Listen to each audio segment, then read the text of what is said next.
All right. Anyway, here we are. So much less energy this time. The fucking story I want. Steve has 97 stories in front of me, except for the one I actually wanted. Yeah. I mean, there are how many stories in front of me? I understand NBC 25. has been a home of sexual harassment. I mean, it's just like 3 fucking miles high, all the harassment stories in NBC. The one story I want from... Well, we figured you got the gist of it, you know? I suppose. Anyway, I just wanted to wish Bruce Springsteen a happy birthday. It's his 70th. You know, if he wants a cameo, I'll leave him one. He's the greatest person this world has ever produced. He's my hero. Well, now that my dad's gone, he's my only living male hero embodiment. He's my father now. He's the father that I need. He's the man that teaches me how to be a better father and to be a better son. I love you, Bruce Springsteen. I love you. I love you. Happy birthday. Hugs and kisses. XOXO. Love you. Thinking of you today on your 70th birthday. I miss you and I love you so much. So there you go. How are you celebrating? Just a day of Bruce. That's all. A little music. Okay. I was jamming in. Yeah, listen to the person I was running this morning. Shaking my ass. Yeah. That's nice. What's your favorite Bruce Springsteen song, Mike? Born to Run is a hell of a... Good. Fuck off. Just fuck off. Fuck you. Glory days, baby. Anyway. And as we go from birthdays, when there's life, there's death, obviously. And that's sort of the circle of life and the beauty of it. Mm-hmm. And the beauty of this fucking microphone. I sound so different. I sound different. I sound echoey. I think you sound good. Echoey. I think you sound good. I don't care what either of you think. It doesn't matter. Well, that's we've heard that. We're both losers, so it doesn't matter. Anyway, as we say hello to Bruce Springsteen as he turns 70 and all the babies born today, I will not be here Wednesday, just a heads up. Oh. I will be attending the wake of Dana Jacobson. Oh, okay. Yeah, I'm going to fly for the services because a man stared at her for an extra second. So I'm with all the people in the media. It was really, really, really, really, really, it was the worst thing I've ever seen anybody do. Was it ever. rough? It wasn't right. No. He stared at her for an extra second. He glared at her. What, does Bill Belichick work at Barstool Sports? I think I'd be remiss if I didn't ask. No. You don't want to relive it? You're not ready yet. Yeah. I mean, that was... give the guy till Wednesday. He's got a wake to go to, for Christ's sake. That was really, to put Dana Jacobson through that, it's almost like... It was almost as if her job was to ask questions and occasionally people won't be that friendly to her. And that's the downside of one of the easiest jobs ever created, where you ask stupid questions that don't, never going to yield an answer. What I thought was weird was it's almost like Belichick treated her like he treats every man. So what you're saying is, it's interesting. Boy, all the male media people who jump to her defense are almost sexist in a way. A little bit, yeah. I would it seems say like definitely. She can't defend herself is what they're saying, almost. Yeah, and I think she can. And I didn't think she thought it was a big deal. Right. I understand that, human decency and all that. I mean, I guess he could be nicer, but, so what? Yeah. Well, I think Dave Brown had a good point. He could definitely be nicer. If you look at the video, she puts the microphone back in his face without asking a question, and he just kind of stands there like, what are we doing here? Yeah, that's what I was saying last night, and I forget who I was talking to. Like, no, he's being a dick. And I said, well, if you watch it, it's sort of awkward. Because I think he says thanks and walks away.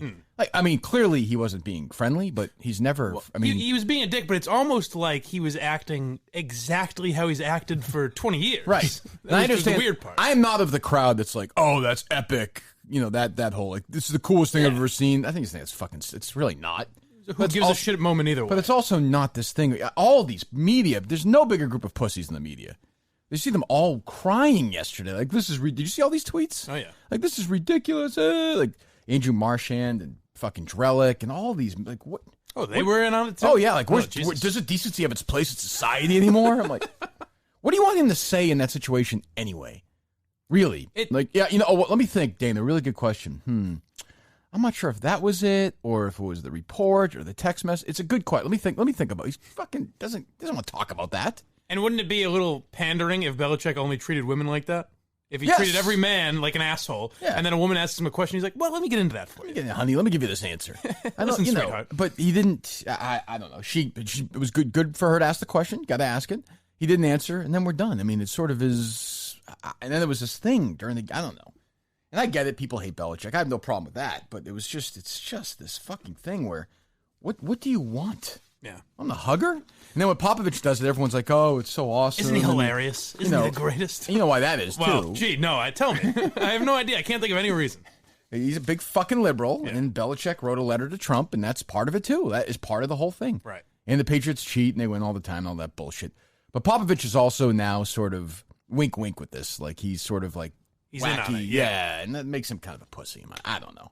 Yeah, it's pretty natural with Belichick. He's an asshole. He's just an asshole. I don't think I like it about him. Like, he'll be on my old station today, and he'll be an asshole to those guys. One of those guys will ask a couple of tough questions, and he'll just be, "Yep, we're moving on. I don't know. Yeah. We're moving on. We play. Yep, we're looking. Were they at Buffalo next week? Yeah, I think so. Yeah, we're on the Buffalo, and that's what he does. Like, I don't know, and I think they actually handled it pretty damn well. Like, you want to say they shouldn't have signed him in the first place? Okay, but once they said there was a clear line, and that line was when he sent text messages to a woman. Well, I mean, once you do that, I don't know if you saw Belichick's press conference on Friday. Mm-hmm. I happened to see the clip that everyone had when he walked out. Yeah. In that, this is before they released Brown. In it, he actually let slip. He's like, "We're looking into some things." The minute he said that, I was like, well, he's gone. They're releasing him. He never says shit like that. Yeah. So they waited. And for them, like, they were going to let the system play out, I think, until he fucking sent text messages to this woman which is, at that point, you say, we can't fucking trust this guy at all. Yeah. What was the first concrete evidence they had that he'd done something stupid, that he'd done something wrong? Right. Well, no, I think they have evidence he'd done something stupid, but he had done, wrong. Like, clearly he wasn't. My guess is the Patriots said, okay, on Tuesday or Wednesday, I don't want to spend too much time on this, especially when it's Bruce's birthday. But they must have said to him, listen, like, okay, this has happened in the past. From now on, you can't do any of this shit. And then he did something, and they said goodbye. I'll tell you what I didn't like about it. It's almost like they brought in Antonio Brown. Some questions were raised. They waited to find an answer, and when they learned more information, they made a decision. Right. I didn't like that, and I hope it's not a trend we start in this country. Well, here's the thing, and I appreciate what Tara Sullivan and Dan Shaughnessy from the Boston Globe wrote. We'll start with Tara Sullivan, which I didn't think were 4 words I'd ever say on the show, who says, Patriots owe fans explanation for Antonio Brown. Yeah. I'm waiting, Robert. Tara, I know some fans are dumb. They're not all that dumb. I think we all understand why they released Antonio Brown. And why they signed him. Yeah. He's really good. We get it all. We get the whole thing. They signed him. They thought he was a really good pain in the ass. They took a flyer. And it turns out he's a pain in the ass. They got rid of him. And by the way, they got rid of him to the point where they don't really have to pay him. And Brown flipped out once he found out, and he tweeted some stupid shit. And by the way, I'll also say this. I think Gerry and a bunch of other people were shitting on Brown. I agree grammatically, we're not talking about, the great writers, the Norman Mailers, the Kirk Minihans, the William Shakespeare's. But a little hard to understand at times. His larger point was they're in a league where an owner can get arrested for getting blown by a prostitute and nothing happens. There are allegations against him and he's out of a job. Yeah. If he thrown 3 or 4 commas in there, I think that the tweet I'm talking about, the different strokes tweet that you wound up deleting, yep. That made to me a lot of sense. Like that is true. Now it's the way it is, but he's right. I mean there's a massive double standard. Right. I thought Kraft is the governor of the team. Yes. So why? What's funny about that? Oh, nothing. I think that's right. That's his correct title. What do you think? Why? What was it before? I don't want to say. Okay, yeah. He's the governor of the Patriots.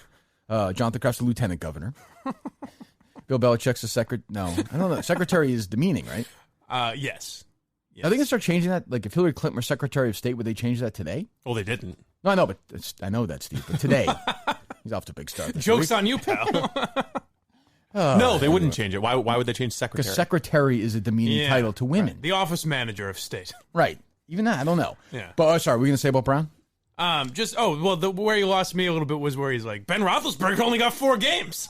And it's like, maybe don't compare yourself to other rapists. I think he's... Yeah, that might be. I think he was he was reeling at that point. Yeah.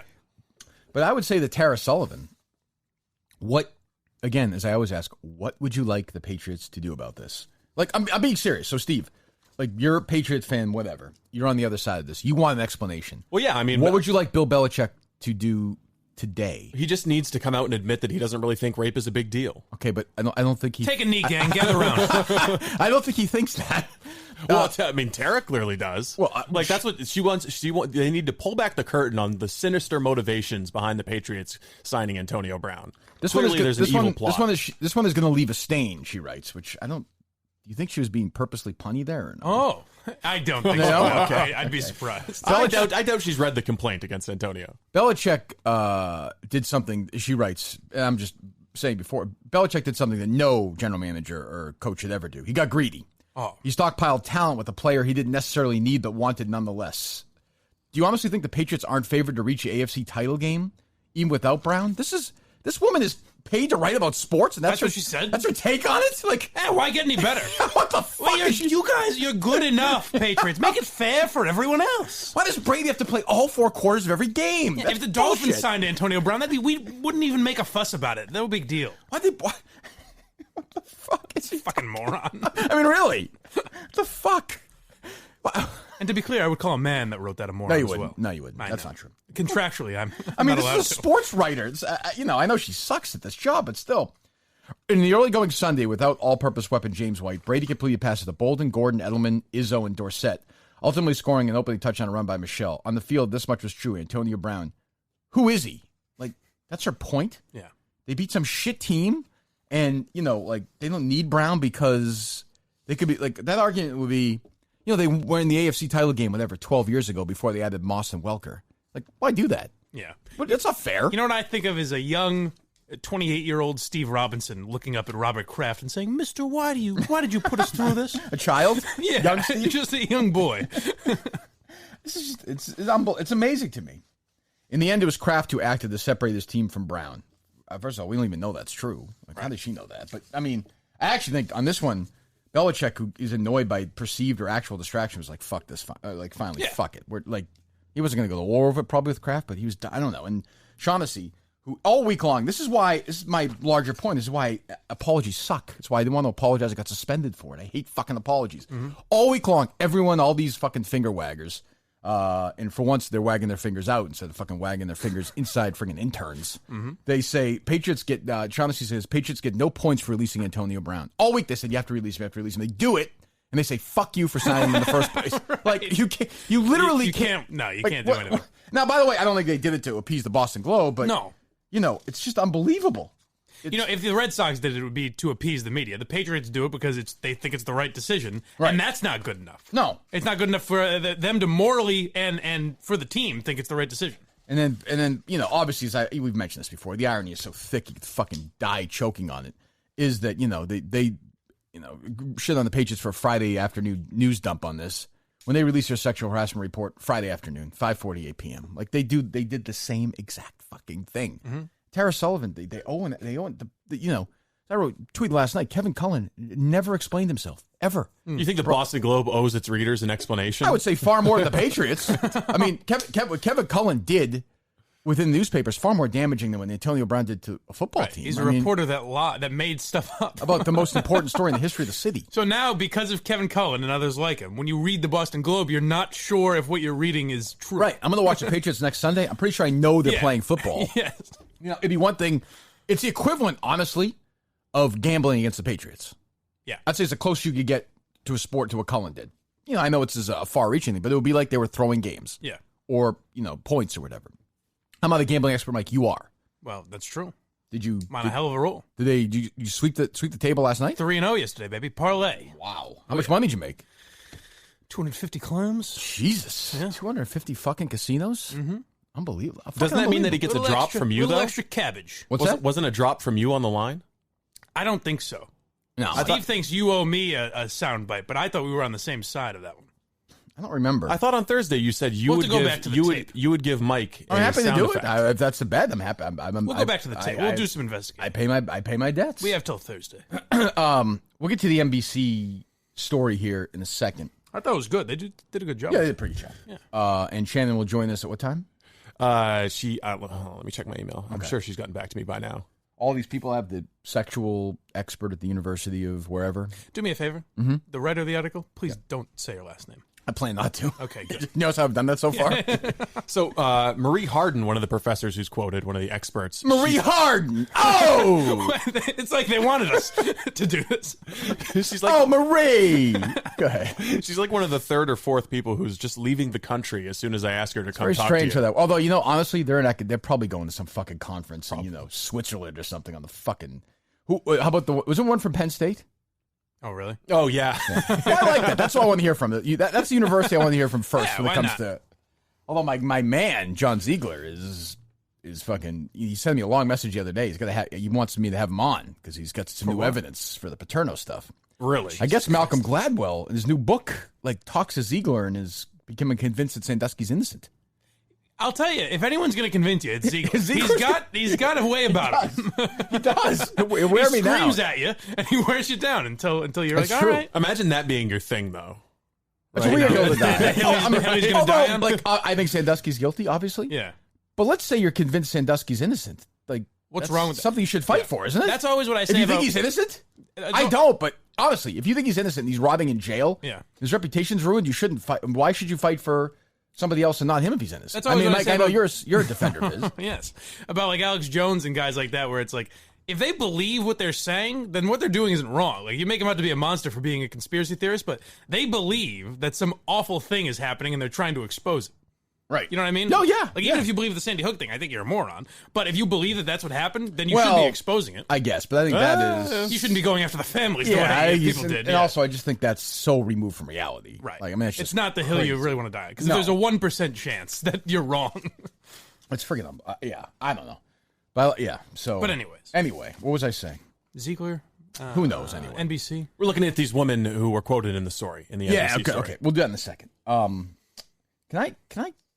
Do I even want to dip my toe into this blind Mike groupie thing, or do I just stay away from dangerous it? World. Like you want to dip your whole foot in it. I don't. Hey, how hard do you want to get? I don't. You know? I do not. I'm thrilled for once that a lunatic is away from my orbit, in Mike's orbit. Well, someone pointed out with Rich Callahan, we know how you're going to die, and now we know how I'm going to die. That's so true. It's fun. She seems to be a really big fan. It's freeing, yeah. I'm still not completely buying it in a weird way. I'm not at all. I have a theory. I think someone's using her. Yes. Okay. Exactly. Oh, you That's agree exactly with that? What I think. Yeah. It seems like. Hi, Mama Gerry. Blind Mike's groupie here.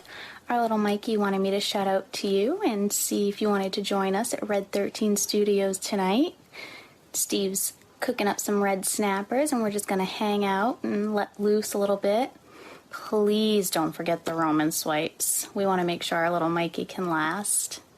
The most offensive part of this is that Steve would be involved in anyway. Well, I don't. So I saw on Twitter that in some of the tweets that the Discord people talked to her for like 6 hours, right? So the Minifans who were supposed to be at work, like ruining Greg Hill and fighting back against NBC, are just trying to talk to this fucking girl. So I don't usually yell at the Minifans much. Get your fucking heads out of your asses and start fighting. Stop fucking flirting with some girl who's being used by some other Minifan. You fucking idiots. We're at war here. You said, you're kind of hot. Well, you got nice tits. Can you show them? Like, what the fuck? There is some information They that get distracted a little bit. Fucking step up. Jesus Christ. I will say her name is apparently Brandy, right? What are the odds? I don't like that. Yeah. So the woman who sent us the first batch of red snappers, also Brandy. So did the blind Mike groupie conspiracy start with the red snappers? Yeah. So what? That's what I'm saying. I think she's legit. Oh, okay. Yeah, but it doesn't mean that her boyfriend still isn't, or whatever. That's right, what I think. Is that your, I'm not, I mean, she may very well be attracted to you. Sure. But I bet if we got her on the phone, away from her boyfriend, asked her 6 questions about the show, do you think she'd know them? Pretty quickly, no. You don't think so? No. Who do you have a candidate, do you have somebody who's putting her up to it? No, that I don't know. But I do think it is, I think we nailed it with a 58-year-old man, and that is their girlfriend or sister or friend or whatever. And because I messaged with the account, I said, "Hey, this is pretty funny. Keep up the good work." And they were there. And they were like, hey, keep it up, baby. Hey, would you have a threesome with her and your mom?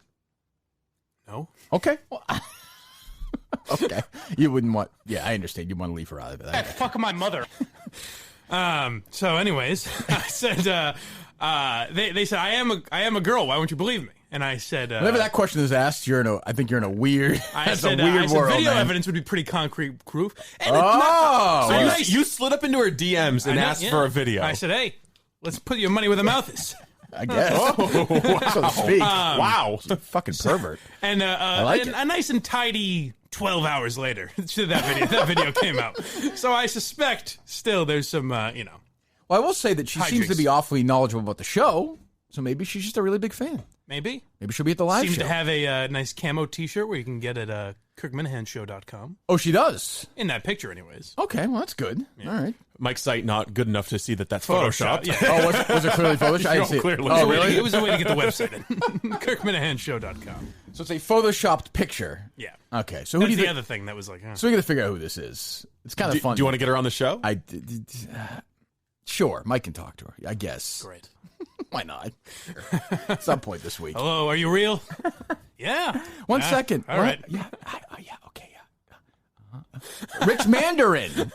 Ding, ding, ding. Here's my other note before we get into the NBC stuff. Unless we covered the blind Mike groupie or any more. Mike, any other thoughts? I don't know if there's how much more there is there. Yeah. Well, evidently, according to my fucking losers, the Minifans, the former Minifans, who now I think it may be time to move away from them and find it. You know me, like I started a whole new world already, right? I left EI, I can fucking start a whole new group of Minifans tomorrow. What's the beef with them? They're fucking, again, we're at war, and they're sitting there flirting with this girl for 15 hours over the weekend. Well, it's the weekend. No, it's not. No. Take the weekend off? No, we don't take the weekend off. All right. Like, you know. Shannon Ho didn't take the weekend off. Are they bothering Greg Hill today? Are they fucking going after Barstool Breakfast? Hope so. Are they doing God's work? No, they're sitting there. Can you just show a little nipple? Just a little lip? Can I see a top lip, please? Like, what the fuck? Not a lot of girls enter that world. Steve from Providence, a fucking leader of the perverts, a great friend of mine, but Jesus Christ. I think it's funny. Steve responded to one of my tweets with like, hey, enough about the Patriots. What is your deal with this woman in Maine? And people were responding like, what? What's going on? What did Mike do? Oh, Jesus. I think it's time after Friday. I think we need to put Kelleher on ice for a little bit. I need a break. Yeah. Okay, good. We're all good? Everyone's on board on that, Steve? I 100% support that. I liked people messaging me saying like, hey, I love the show, blah, blah, blah. Kelleher is not going to be on every day. So I was like, yeah, don't worry about that. Don't worry about that. I know this is going to upset him, but, and I don't want him coming on to make the case about him not being on. I just want to take a Rich Kelleher. We need a break. I got to say, I don't love confident Kelleher either. Throwing the arms around us. Yeah, I'm not into bullshitting with us. I'm not into that either. He's always got KFC. I'm sure KFC will always take his calls. God, talk about the biggest minute. He's taking over for the Minifans. Oh, yeah. He's hosting shows about it. He did a live Minifan show on Sirius XM. I went on. Yeah. He had fucking Kelleher on. He had MHB on, right? Yeah. Yes. It was I was on. He started at the bottom, then went to MHB, and you. I mean, maybe he'll just what Minicels? Is that what he called them? Mincels. That's not as good. No, I don't think so either. He kept saying, "Oh, it's so much better." I don't like it. I don't even understand it. I understand Minifans rhymes with your name. Yeah, it's a brand. Yeah. So I was listening to KFC talk about you, and I was like, who this reminds me of is Ev Singleton. He's not as good as Ev Singleton. This clip right here reminds me of Ev Singleton. I don't know why. I mean, I do know why. I don't know why I'm getting so deep into the world. I have been listening to the Minihane podcast because I do think that Minihane is a rare talent. I was a Craig Carton guy growing up. I think he's a little bit like him in the sense that they just shoot it straight. Fuck you. Well, I mean, as much as Carton did shoot it straight, I appreciate that candor. So I've been listening. That is a little. Right? There's a little Ev there. Craig Carton. What the fuck is he talking about? Yo! Jesus Christ.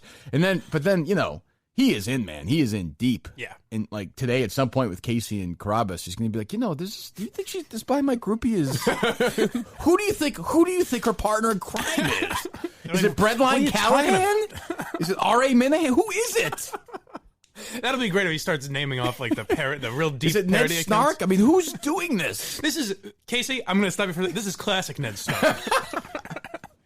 But at the same time, it's got 617 report all over it. Maybe it's a collaboration. SV Callahan is Snowball now. What you got to do is go through if you can find their Facebooks and see if this girl is in any of their pictures. That'll tell us. He's in. I appreciate it. Yeah. I didn't hear him with MHB, by the way. Was it contentious or no? No, he said MHB, I'll come on the Minifan show, but you have to change your Twitter handle to Jonathan Devin. Did he do it? Now he put up a stink about it, but it's like everybody knows his name now. Yeah. So he's going to do it eventually, I think. He'll And be then good with KFC still won't go on. Yeah, right. That's true. He'll go up. He'll go on. You only listens? To the Minifan show? Hey, he would do it for you because that's what a Minifan would do. That's right. Yes. If you're giving him the orders to go on. I know now. I heard DEC thank him. He's one of the editors of the Week in Review now. He'll do, he'll come in and help with some sound. Oh, good. He's doing some script writing. He goes over to his house. He just enjoys the process. He says, hey, if you want to use any of the Barstool equipment, we can send you out a box. And... I could see him taking over I could see DEC, KFC, and MHB. That's a good show. Or at least filling in. Yeah, right. During the holidays or something. Yeah. KFC's got a lot on his plate, Yeah, it was fine. I called in and we just bullshitted for like 10 minutes. It wasn't really anything to talk about. I didn't know there was, I thought it was pretty good. It was fine. He wanted to get to the bottom of this hot dog contest. Yeah, I mean, Minihane himself should be institutionalized. That's ridiculous. You did lie about me though. What'd I say? Said that I lost the hot dog eating contest. You did lose the hot dog eating contest. No, the first one. Well, you said did that I lose. lied. You said that I lied about coming in second.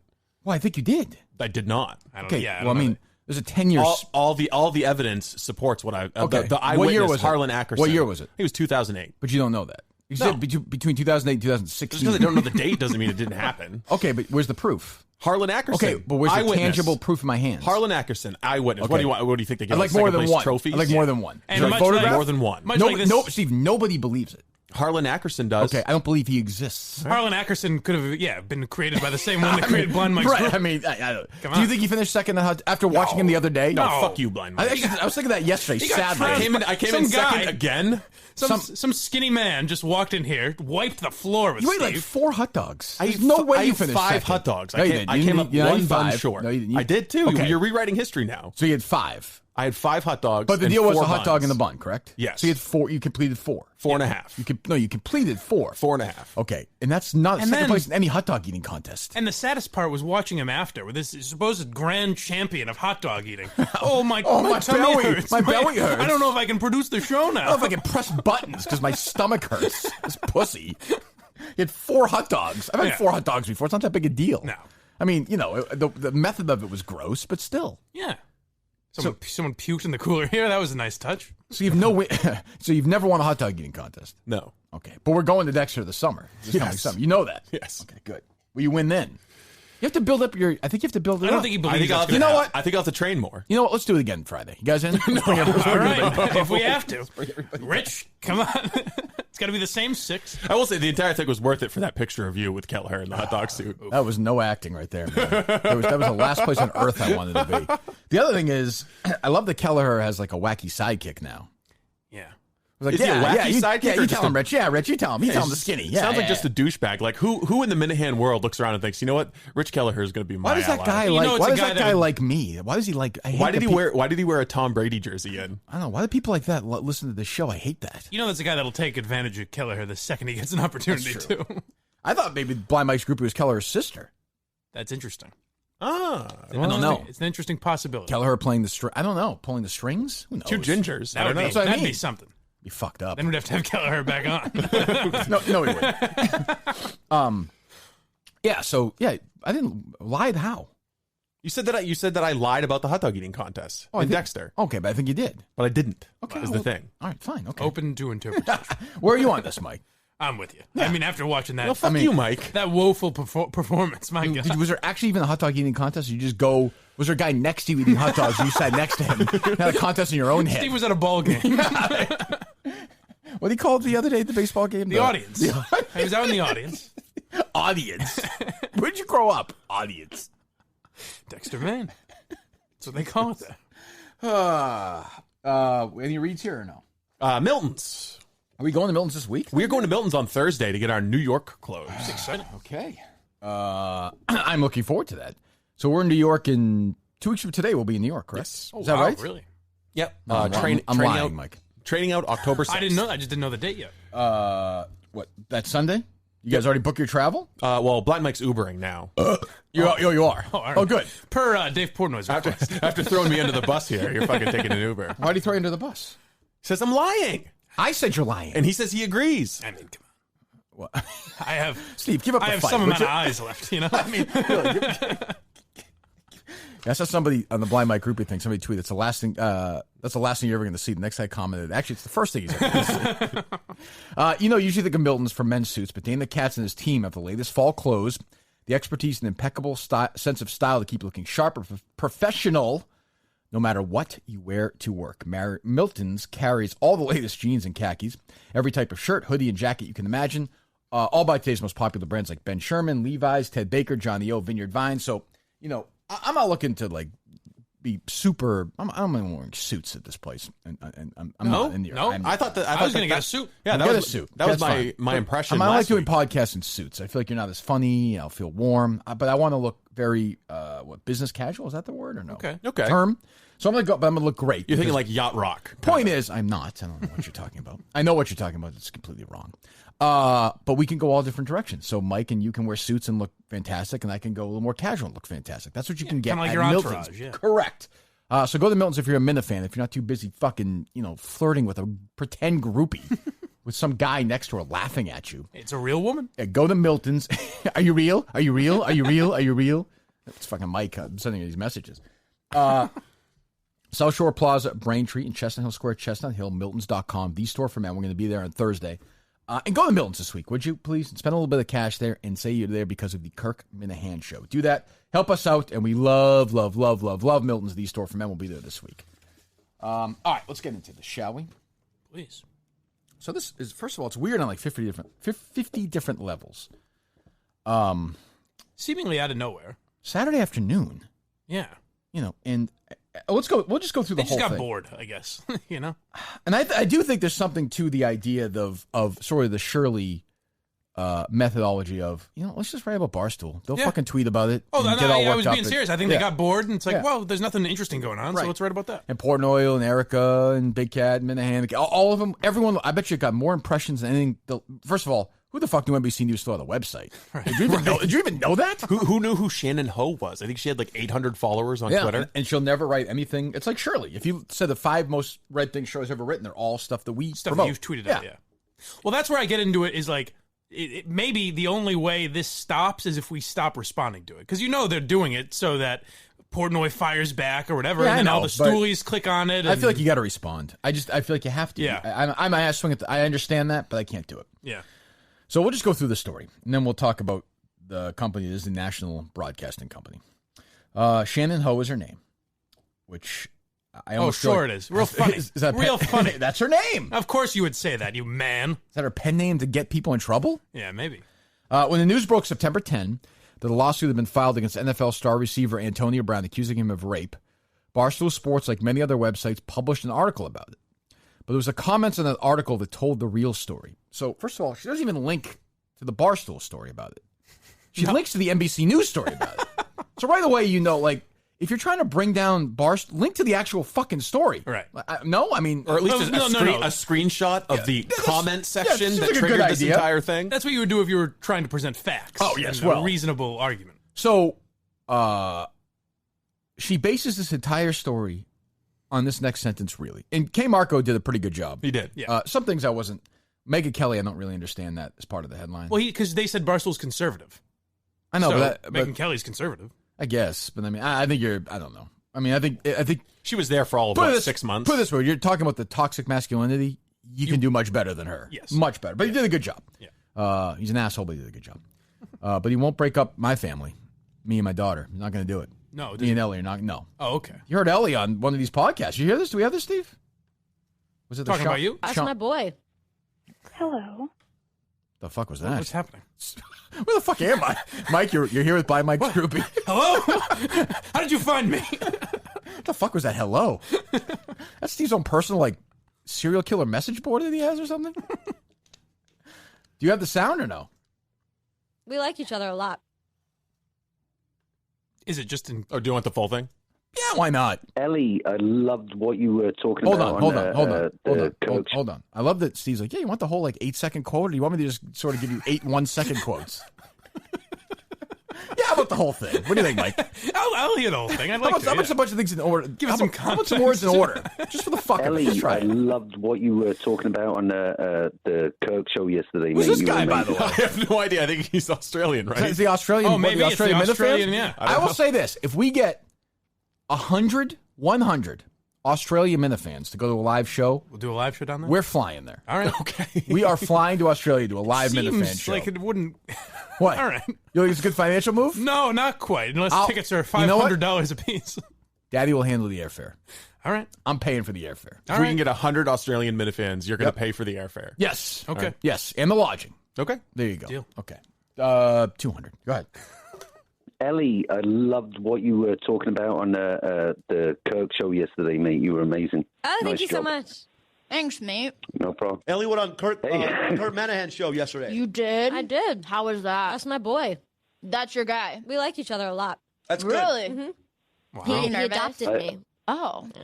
Oh, you been adopted? No, he adopted you. We all adopted you. All the Minifans in the world adopted you. Ooh, not creepy at all. Good. Yeah, when you put it like that. Shit. Maybe in retrospect that wasn't the right move. You know what? Maybe this place is a little too manly. I love that you did. I love that. You went on there? Did what? You tried heroin? Was it really that big a deal? As they're all eating, by the way. What was that? I know, a lot of is that like they're all eating and drinking Pink Whitney. It's like a wacky. Oh, okay. There's all these wacky shows where they're eating all the time or something. Maybe we'll have you eat during the show now, Mike. Okay. So you see how quick Mike assented to that? Yeah, let's do it, Mike. So it was the comments in the article that told the real story, Shannon writes. We're a paragraph in. I think it's going to take us a while. 2 comments alone. I hate this guy, but I think this is all BS and some chick is trying to get paid. And most obvious extortion attempt I've ever seen. Racked up hundreds of likes on the sports and culture blog. I don't like that they quoted me on this. That's a good point. So she is writing this story based on 2 comments on a blog post. And this is going to be comments, not the writer himself. Yeah, it wasn't Feidelberg, it wasn't Portnoy, it was anonymous people writing their opinions on a story. The headline is who knows? The headline is Barstool Sports and the Persistence of Traditional Masculinity in Sports Culture. Okay. Just to let you know where we're at this point.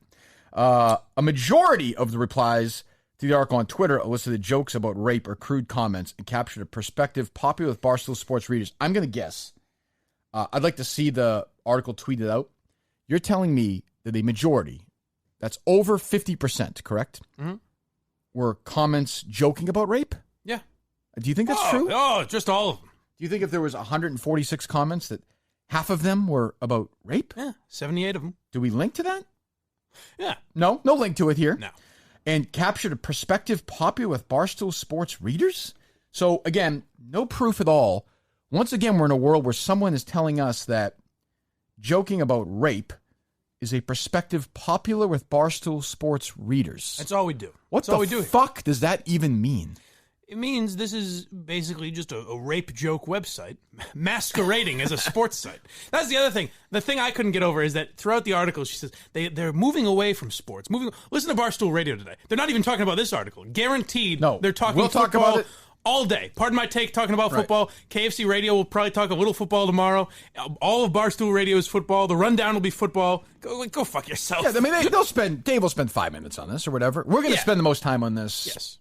To our credit or not, either way. Right. Of course, people then, next time they say we hate Barstool, we're not loyal, just keep this in mind. And also keep this in mind, is I'll say to Dave next time I see him, or to K. Marco, who wrote the story that I liked, you wanted not to quote Andrew Dice Clay in your headline because why?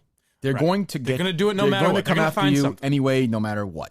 This is just proof positive. There is nothing new in this story. Yeah.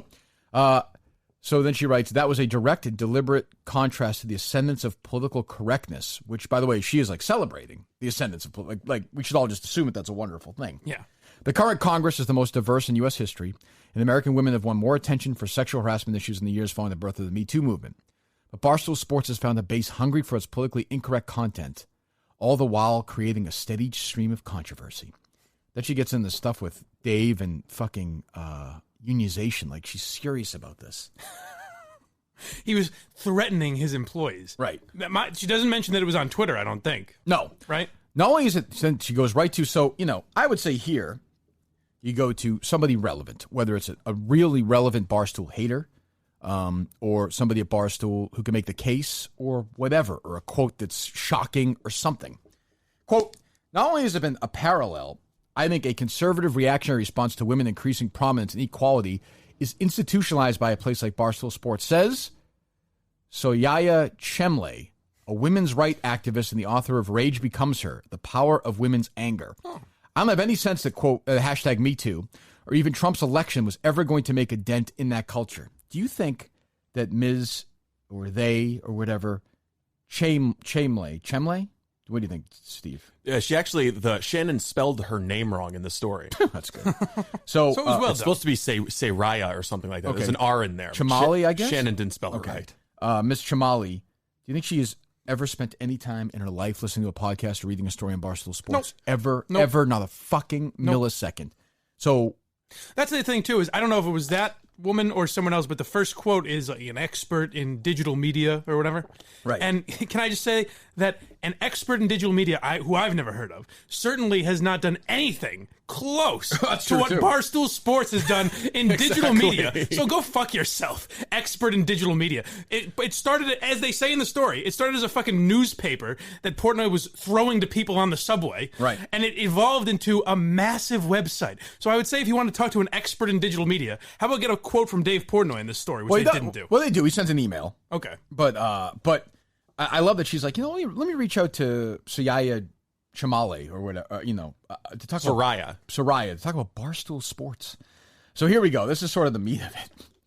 Conservative ideology appears to be a core part of Barstool Sports, especially its portrayal of gender roles with hyper-masculine, sports-loving men and hypersexualized, submissive women. Which is, I hope I haven't heard Casey or Liz Gonzalez or any of their thoughts on this. I hope it fucking infuriates them. Well, I know. Because, Casey will talk about it today. I saw her tweet about it. And you saw Erica, obviously. Of course, yeah. So, this is based on nothing. This Shannon Ho woman has spent no time researching or reading or looking at Barstool. She sees headlines written by people that are like-minded, liberals who say all the shit they say. So, which women at Barstool are submissive? I've been there. I don't know. They don't seem very submissive to me. I've talked to Erica on the phone. Well, the daddy girls seem pretty submissive. Yeah, right. I mean, Erica, Casey, Liz, Kate. Who's the CFO? Oh, the one you do. Wajia. Does she seem submissive to in these conversations? Not whatsoever. Seem like you're in charge of those conversations? No, not really. Deirdre? I mean, who's the lady who we always give shit about with guests? Kelly. Kelly. She doesn't seem particularly. No, right. Not submissive. I was saying this the other day. I'm sorry. Saturday when the story came out, I spend more time dealing with women, whether it's you telling me about emails or at Barstool in a week than I did at 10 years at Entercom. I mean, not even close. Not even close. Well, we all remember when we had Erica on here, and I said, listen, skirt, and I tossed her around. I said, listen, we're going to get these negotiations done toot sweet. Understand? You understand? You being submissive, huh? You being a good girl? Yeah, yes, Mr. Geary. Who are the conservatives at Barstool? It's the least. Oh, all of them like PFT commenter and Kate and Chaps. They're all it's the least political place on earth. I think we the three of us are probably the most political, right? And I don't think Mike's particularly political, right? I mean, I'm. He just likes to defend Louis C.K. And by the way, Mike and I voted for Hillary Clinton. I didn't, but you didn't? No, you didn't vote. But you didn't vote for Donald at all. No. Oh, okay, you didn't vote for Donald. You didn't vote. No. Okay. So I mean, he didn't vote, so I don't think he's that political. Might vote for Yang. He didn't know how many Supreme Court justices there are. We're not talking about a bright guy, right? But my point is, I think Dave is purposely anti-political. And, I know he goes on Tucker Carlson, but as K. Marco wrote, I think he wouldn't go on fucking MSNBC in 2 seconds. He was booked for MSNBC a few weeks ago, and they pulled the plug on him. Right. So he'll go anywhere there's a TV camera. Of course, like same as most people here, same as me. I would go on Tucker Carlson. I would go on Rachel Maddow. I would have either. That's not even it's amazing to me, and it's sort of a core, I guess, part of what we're talking about. Is how close-minded the left has become. Especially, it's fucking unbelievable.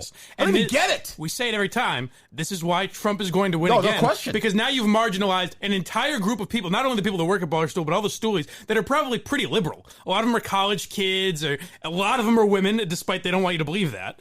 But even look at PFT commenter and Big Cat. Are there any more liberal guys than that? I don't think so. No, and it's like they're not excessively... They're not crazy political, but I guarantee they vote left.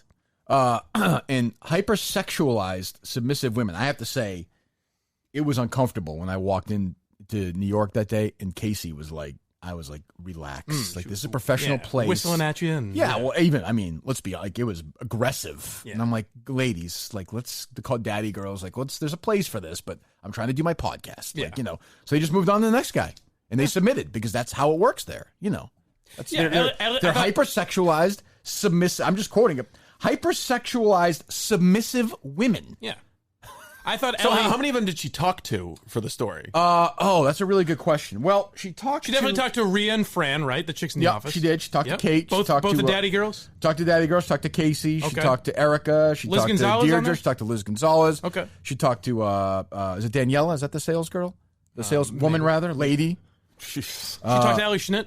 Ellie Schnitt, by the way, was very submissive when we made one joke about her show and she called you an old man that talks about the weather. What a submissive little weakling. That's on the podcast. Off the podcast, submissive. Yeah, of course. And hypersexualized. Like, right. They're just rabid dogs. Like, you have to lock them in a room. Animals. And then it's just a fucking scissor fest. They can't even help themselves. they're so fucking sexualized. They just can't, But they also submit to each other. So it's like this weird thing where they just can't move on. And we're hyper-masculine, sports-loving men. Mm-hmm. What does hyper-masculine even mean? Oh, like you don't know, bitch. The fuck did you just say, yo? Hey, you think Dave Cullinane's not hyper-masculine? Bro, suck my fucking dick, okay? Fuck you.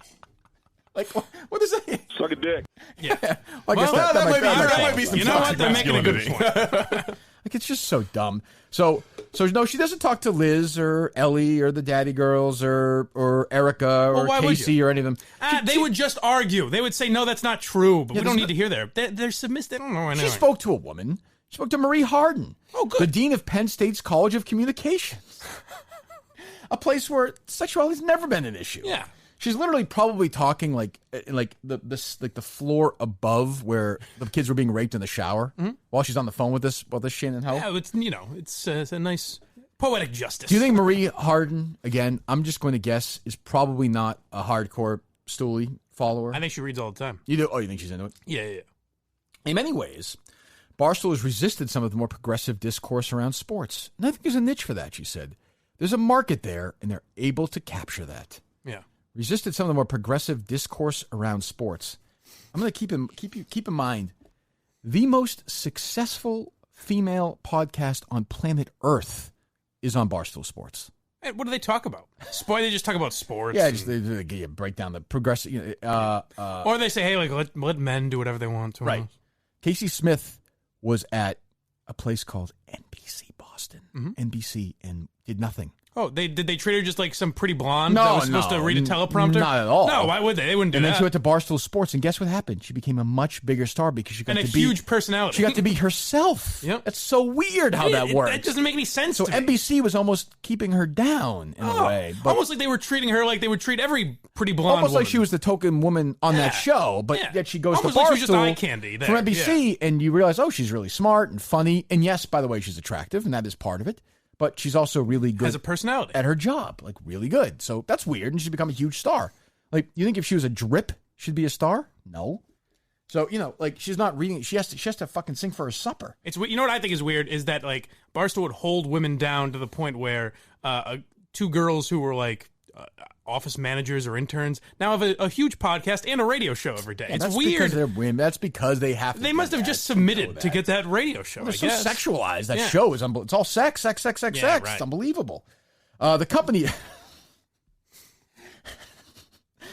appears to be moving away from sports coverage and focusing more on manliness. See, Saturdays are for the boys. Which, A, Saturdays are for the boys is a sports reference. It refers to college football.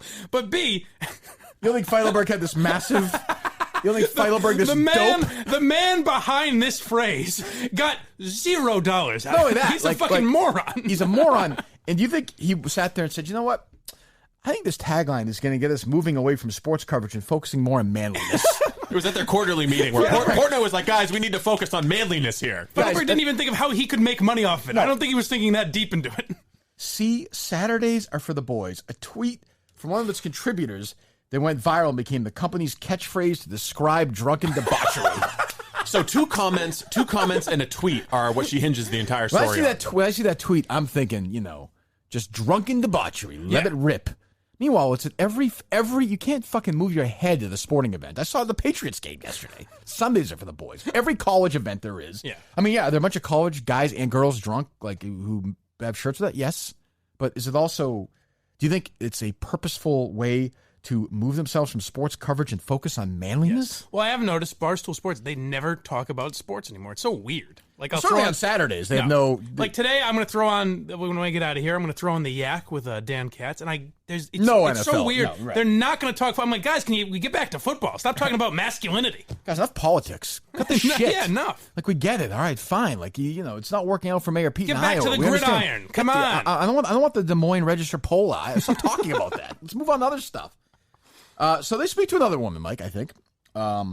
I don't want to assign gender, but Lisa Nakamura, a professor at the University of Michigan who studies the intersection of digital media and race, gender, and sexuality. Well, she's a big stoolie, so it's good that they got her comments on it. Imagine that's a job. Like, what the fuck? You're sending your kid. Where am I going to send my fucking kids to college at this point? Jesus. I mean, what are you doing? Well, hey.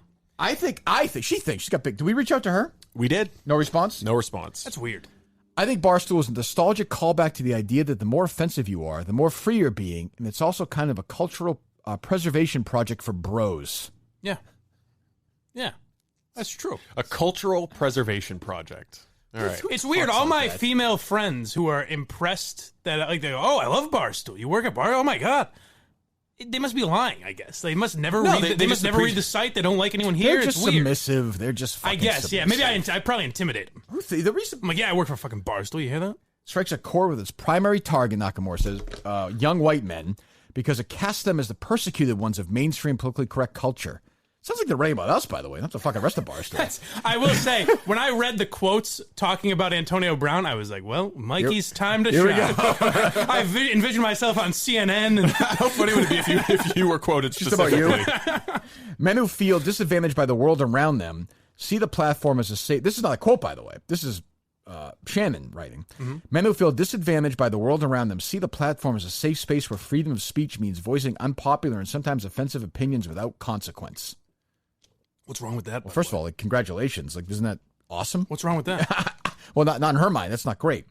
Men who feel... They say whatever they want. They give their opinions, and there's no one to scold them and take their jobs away. Something in the media is scolding somebody for voicing unpopular thought. Like, let's not do that. Let's go along with everyone else. Like, what?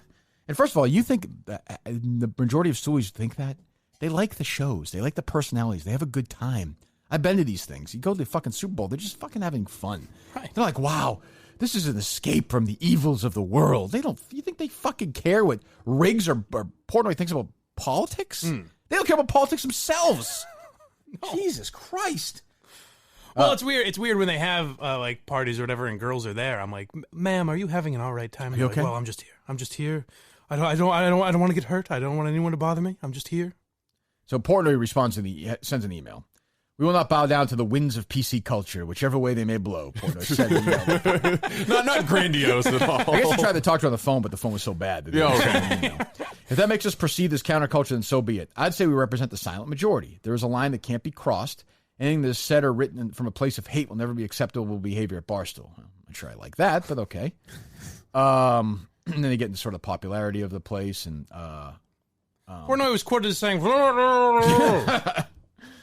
Barstool Sports also owns 38 podcasts, dozens of side Twitter and Instagram accounts, a growing women's blog called Chicks, which brands itself as one of the boys, all for the girls.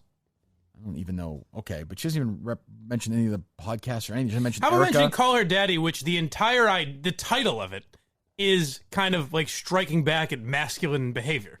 It's unbelievable. And she gets, she talks to somebody named, she goes back to this Harden woman. They will not have a reckoning until they no longer reflect a good portion of the country's values. Harden, who's researched gender in sports since the late 90s, said. Ooh, sounds like a fucking thrilling career. 20 years Holy that's been, shit.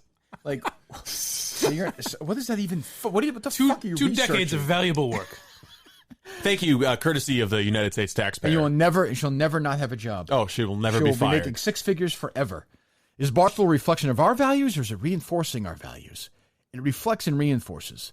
The only way Barstool could ever die is if it no longer reflects. We're not anywhere close to that as a culture. Reflects what? What does that mean? I don't even know. Reflects So we're what? reflecting the awful masculine behavior in society, I guess? Seems to me that Barstool is essentially this. Guys like bullshitting, and they like fucking college football. Yeah. I don't know, And also, let's say, there are a bunch of podcasts and blogs and writers and personalities for women. But let's pretend that it doesn't exist. Just pretend, for whatever reason, that goes away tomorrow. What's wrong with a thing that focuses on guys? Right. Like targets their entertainment towards men. Steve, did you write down that time? Okay, yeah, I'll get that one. Yeah, keep talking. Sure, Mike. Yeah, go ahead. Continue. Yeah. What do you mean? Well, I'm just saying you can get yourself in trouble if you want, but there should be no place where men should be allowed to speak. I agree, but I'm just saying there's programming. You just throw the devil's advocate. I'm just saying there's programming on television targeted toward women, right? Traditional masculinity is violence against women. Yeah. Oh, okay. Toxic. Your words right there hurt woman. Yeah. I mean, I guess technically you got me in some sort of a verbal trap, but my larger point was not that. I mean, it's the persistence of traditional masculinity in sports culture. Right. Like, I watched the NFL this week, and I saw somebody tweet this out. I didn't see a fucking single woman score a touchdown. That's true. That pissed me off, so I'm not going to watch it anymore. All right, that's fair. After the Dana Jacobson thing? I know. What the fuck you want me to do at this point? How quickly? By the way, when I was looking around, I looked at the Muckraker page for Shannon Ho, and it had the original title that it was saved as. Is this true? Yeah, this is you even more you texted ridiculous. Me? Listen to this. Did you hear this, Mike, or no? No. This is the original title. I guess the metadata was saved by Muckraker, which is just a journalist website. This was the original title: "Resisting the Discourse: How Barstool Sports has fought progress to uphold its values. Like, what the fuck is that? First of all, why would you just leave that? That's a great headline. They fought progress. By the way, Dave Portnoy is out there with a fucking pitchfork trying to keep women away from the microphones. They fought progress. I'll tell you, when Barstool was sold, JJ, who was the Yankees writer, wanted a full-time job there and was told by Portnoy, how many fat white guys do we really need? I mean, what? How many fat white guys do we really need? Oh, so they're fighting progress. I thought he said something else, too. Yes. Well, here's what I'd say. When I went there, like, I understand the bathrooms, but to have the women's only water fountain is ridiculous. And Portnoy was fighting. He's like, no, we are not changing that. No. There's no progress here. Do you understand that? The women show up, they have their little hoop skirts, and they do, and they're secretaries, and then they go home. That's how it works. The dress code I thought was weird when I was reading the employee handbook. We're fighting progress here. We don't want progress. I think it's weird that Casey doesn't have a desk. There's just a cage that she works in. I find that so odd. Yeah. And she's, they let her change the bikini every day. Well, right, you got to. Yeah, it's for hygiene purposes. Free Brazilians for all the female employees. Heels and bikinis. That's how it works around here. That's how we're doing it, ladies. Yeah. I mean, it's just so, and she speaks to nobody. The CEO, the CFO. Deirdre, what's Deirdre's position? I think she's the chief revenue officer. And then many prominent on-air personalities. Well, it's a company. None of them. It's a company essentially run by women. Nakamura and Maria Hardin. It's a company entirely run by women. But they're just tokens. Right. They're tokens. Because it's all Dave, that they all got horrible together monster. And said the guy who owned it originally and ran it is too stupid when they get bigger, so they're going to have a bunch of women handle it. I mean, essentially, right? Basically, that's what happened. Eric is basically like slapping Kirk on the ass, being, get behind that mic and make me some money, bitch. Dance, dummy. Right. I mean, you saw what she did to Mike. She humiliated him. Yeah. Oh, God. She was a little bit. To be fair, you were a little masculine for my take. That was kind of toxic. Bullied me around a little bit. But it's toxic because you can't help herself. What's she supposed to do? That's how it works there. She's in that environment. Barstool would not exist if we did not have a spectator sport culture. This is hard again. That positioned men and women in a certain way, in a way that we really take for granted. So she's saying we just shouldn't have sports. Right. Or we should just change it completely. Right. Like, okay. Like we should have the WNFL. Oh. Which would do, again... I hate to say this. I think it would do great ratings. Don't you dare. Don't you dare. You're not going to talk about sex roles. You want to be quoted in the next story, Don't talk about sex roles. Get ready. Oh, boy. Get ready. Be ready. The WNBA is not as successful as the NBA. Stop. Come on. Because not as many people like it. Cut this out, Steve. It's not. I don't want to get him in trouble. It's not as good. I love the guy. I don't want to see his career ruined. No, it's about the fundamentals. Well, the WNBA has good fundamentals. I like a good bounce pass, and I like a good pass and pick away like everyone else. Who needs dunks? I agree. And who needs, scoring, and who needs, players that are good. Stop it. How far is Framingham State University from here? Can't be too far. I could probably piss and hit it. Mm-hmm. They would win the WNBA championship. Oh, God. They would. Oh, my God. So would Framingham High. No. They would. No. They really would. No, the ladies would put up a good fight. They really wouldn't. No, I think they would. They're so talented. The 3,000th ranked men's tennis player in the world would beat Serena Williams. Oh, my God. But I'm gonna have to text K. What Marco. John see if this is okay. but so what? That doesn't mean it's not great to watch. That means they're the best. And by the way, like the women's gymnastics, they're better than the men. Like great. Like well, that's fine. That's good. Yeah. I like that you're saying that. I'm just saying it's not true. But I mean, like it's all like what the fuck are we doing here? People, I'm guessing that I don't know how many people watched. What was the 4:00 football game yesterday? What was the main one? I don't know. Whatever. Sunday Night Football last night. The Browns and the Rams, right? Yeah. How many millions of women watched that game? 4 or 5 million. If it was a 15 million total, yeah. Say a third were women, a fourth were women, 4 or 5 million. That's pretty fair. That's more than we'll watch any WNBA game ever. Oh yeah. Or any women's soccer game ever, or any men's soccer game in this country for that matter. The people like the NFL, so they watch it, and Barstool knows that, and they play to that crowd. They know it. People care about football. But it's that spectator sports I don't culture. like it. Oh, I hate it. Don't get me wrong. I would much rather have there be a WNFL. And, here's what I would do. And is this fair? 50-50. 1 year the NFL plays, next year WNFL. Next year NFL, next year WNFL. Like, next year the NFL takes the year off. Oh, good. Does that seem reasonable? Are we really going to put it into a binary, though? What do you mean? Ooh. Like, are we just going to have male and female? It seems kind of retro. You think men should be allowed to play together? Yeah. Okay, well, I mean, fine. I think gender is a social construct. Let's put it this way. When you're watching sports over the weekend, I think like Ms. Harden does. You don't. Many people don't even think about the signaling about gender that spectator sports do every weekend on television. That's all I think about when I watch sports on television. I was thinking about the cheerleaders. Yeah. You know, I was like, they're right in their right role. That's what they should be doing. That's what women should be doing. I do a lot of gender signaling. Like, oh, there's a football game. There's a 280-pound man who can run a 4.340, and there's another one, and there's another one. And if there's a woman who could do it, maybe she could play. But I don't think there's any of them yet. No? I was watching the Rams game last night, and my girlfriend was over, and I started crying. And she said, "What's wrong?" And I was like, "It's just, I don't understand why you can't get out there and play. Why won't they let you out there?" It's not right. It's not right. I mean, I'd like to see the Celtics this year have, I would say, 9 women on the team. Is that fair? Yeah. And they would 4 win. Because they would be like a team. They'd be like the U.S. women's soccer team. They'd band together. Diversity is our strength. Yeah, they'd be like a band of, like, those women they would probably win. They'd probably go 80-2, I would say. Oh, definitely. Well, powerful things happen when your menstrual cycle's it depends on what women aligned. you get. But What was that, Steve? I said powerful things happen when your menstrual cycle's aligned. Oh, boy. Oh, boy. Jesus this Christ. guy. Talk about toxic masculinity. Jesus Christ. Nobody said that. And I think, honestly, like, I don't know. Like, I think women are better golfers than men. Oh, definitely. I think they would win the Masters if the damn Masters would let them play. Yeah. I think that's totally reasonable. Yeah. Annika Storenstam did pretty well, right? Yeah, I think she won that week, didn't she? Yeah, I think so. Michelle Wee, definitely. Yeah.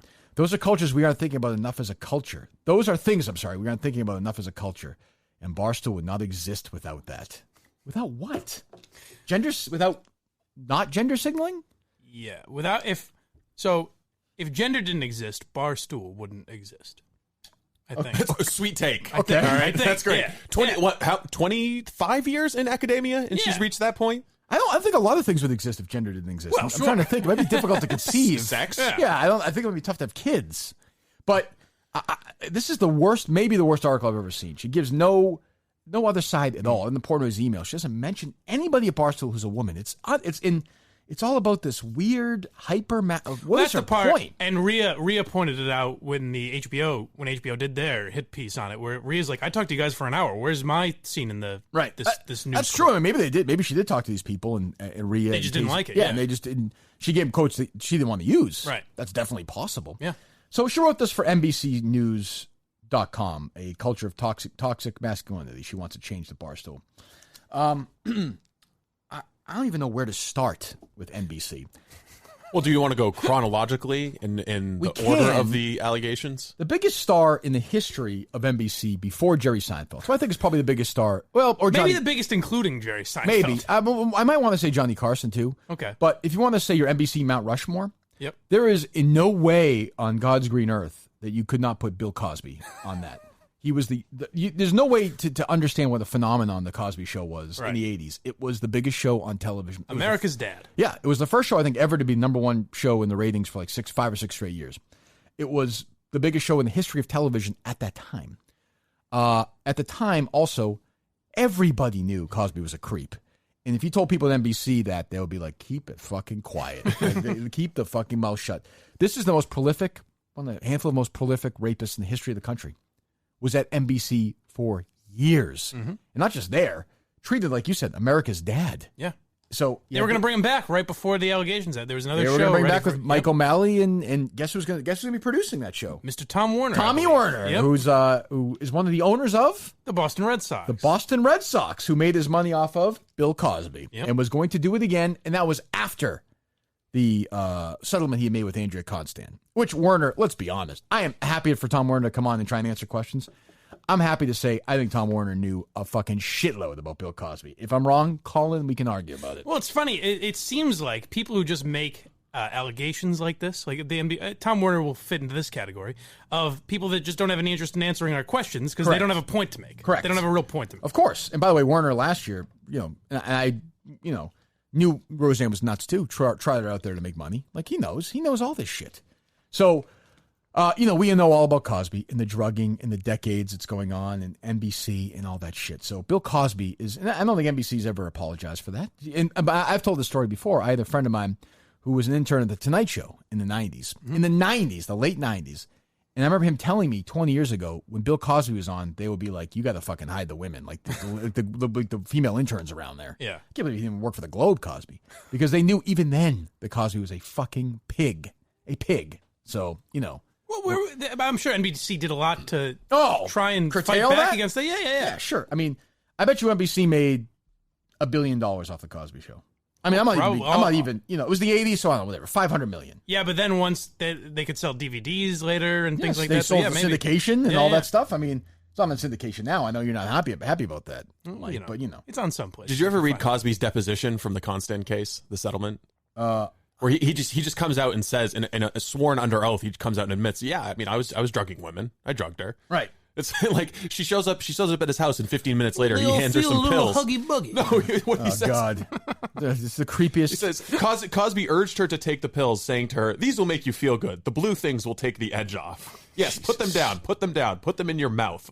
Oh God! And then Cosby asks her to taste the wine after she's taken the little blue pills. Jesus Christ. Jesus. This is from Hollywood Reporter in 2014. A couple of top industry veterans with no ties to Cosby note that NBC would have had no incentive to inquire too closely about the star's activities. The guy was bigger than the network at that time. They were into keeping him happy. They wouldn't want to know details. You know, I mean, it's just there's no way they didn't know. There's no way, right? I mean, I'm not saying they knew he was a crazy rapist, but they knew he was dangerous. A creep, yeah. Yeah, I mean, there's no question. So, you know, we could go from Cosby to, I don't know, where do you want to go next with NBC? Matt Lauer? Another pretty big star, yeah. So, you know, after say Seinfeld and all, I don't even know to now, the biggest name at NBC was Matt Lauer. On the news side. Yeah. The news side, I mean, not even close. Bigger than Brokaw, bigger than, you know, Brokaw, by the way, who also has, that story is shaky. Did you read that story? It's not as clear as the Lauer No, one, but was accused by 2 women of sexual harassment, Tom Brokaw. Mm-hmm. Matt Lauer, while at NBC, the same place at NBC News, the website, had a lock in his office where he would lock these women and, by the way, rape them. He's a rapist. Like, there's no, you know, did Antonio Brown do this? Did this guy do that? Matt Lauer is a fucking rapist. Had sex with a girl while she was passed out, if I'm not mistaken. Yes. Like, induced her to pass out. Yeah. Yes. Yeah, basically drugged her, passed her out, and raped her.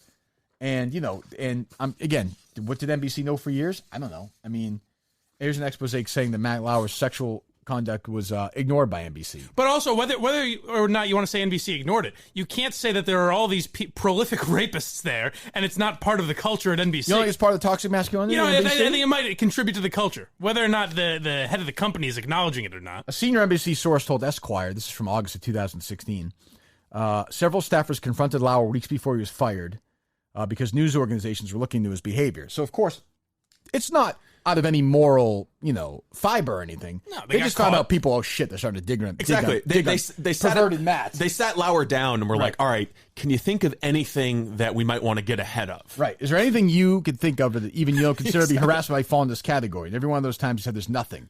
On a couple of occasions you said, I've been racking my brain. There is that one time I sexually assaulted this woman and she had to be taken to the hospital. You don't think that'll come up now? The assistant who had been, you know, Lauer been fucking around with told Esquire NBC executives had to know something. Esquire points to a variety of public incidents that further demonstrate Lauer's behavior is well known. Infamous comments made at a Friars roast, and then old videos of Lauer. Sources say the network and NBC News had long operated as a boys' club in which inter-office flings were swept under the rug. But yeah, none of the NBC executives were shocked at Lauer's behavior. So, you know, of course, they did an internal review and found nothing. Oh, that's weird. It's kind of Globe-esque. Strange how that happens, right? I mean, when you read this, I mean, Lauer's giving female colleagues sex toys. He's got them passed out. He's asking female producers about their sex lives, playing, you know, fuck, marry, kill. He had a button on his desk that allowed him to lock the door.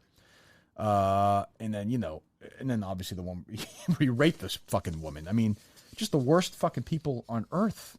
So, you know, and then you go into all the other stuff. I mean, it doesn't end. Yeah.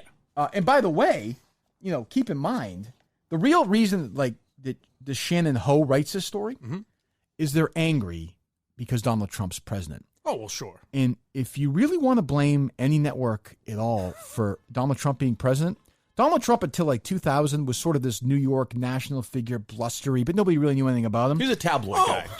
Until a certain network came around and said, let's make him look like he runs a business. And it was on CBS, wasn't it? The Apprentice? And put him at the end of a table and have him be in charge and look, I don't know what the word is, presidential, and also make him likable. Oh, and you know who did that and made probably billions of dollars off it, or hundreds of millions? Yeah. NBC. Well, you know it's weird. Okay, fine, sure.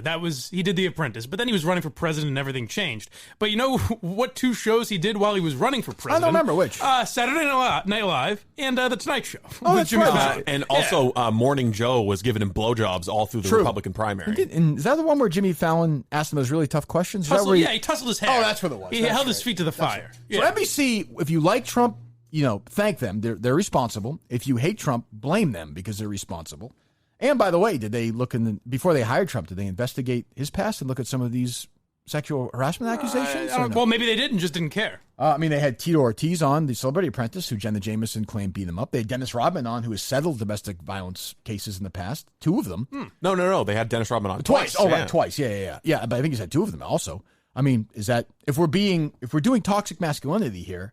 These are accusations. So I'm not saying he's innocent or guilty, but if you want to go by the Shannon Ho NBC News story standard, is that a bigger issue? Jose Canseco was another. What's a bigger issue? What's a bigger issue? Dumb, brainless, moronic Feidelberg coming up with a tweet, or Matt Lauer raping women, Bill Cosby raping women, or NBC doing everything within their power to stop the most important story of the last 10 years, Ronan Farrow's takedown of Harvey Weinstein, which is, by the way, exactly what happened.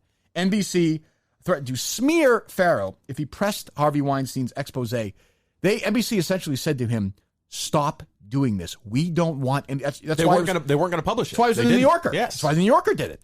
That is the most important story, journalistic story of the last 10 years. Can you imagine you're an editor and Ronan Farrow comes to you with that explosive Harvey Weinstein story and you say, "Nah, silence this man." Nah, I don't. NBC doesn't want to be associated with that. No. According to multiple sources familiar with the matter, NBC News General Counsel Susan Weiner made a series of these last names in these stories today made a series of phone calls to Farrow, threatening to smear him if he continued to report on Weinstein. Why do you think that is? Noah Oppenheim was trying to option a screenplay to Harvey Weinstein. Correct. And they were trying to make a little bit, they want to keep Harvey happy. Got to keep Harvey happy. If you publish Ronan stuff, Harvey's not going to be able to turn your screenplay into a movie. And Ronan Farrow, who I don't agree with a lot politically, had a lot of fucking guts and wrote a great story and has written great stories for the New Yorker. And is basically his father would be proud. His father is Woody Allen. What are you talking about? Yeah, that's what I'm saying. He's a beautiful, blue-eyed, handsome crooner. You ever heard him sing? He sings just like Woody Allen. And they wanted to stop this story, stop a story that essentially would put an end to a prolific rapist. It would start the Me Too movement. Right. It kicked off the entire thing. A monster.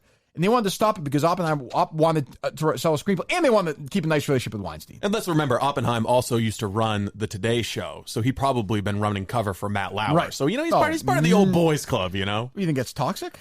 I don't. I think it's a little toxic. Well, NBC weighed their options, and they said we could stop a horrible culture of rape and stop Harvey Weinstein, or we could have a relationship with this guy. But that's kind of what the options they were. Have any of us read Oppenheim's screenplay, though? It's really good. It's true. Yeah, it's really I good. might option it.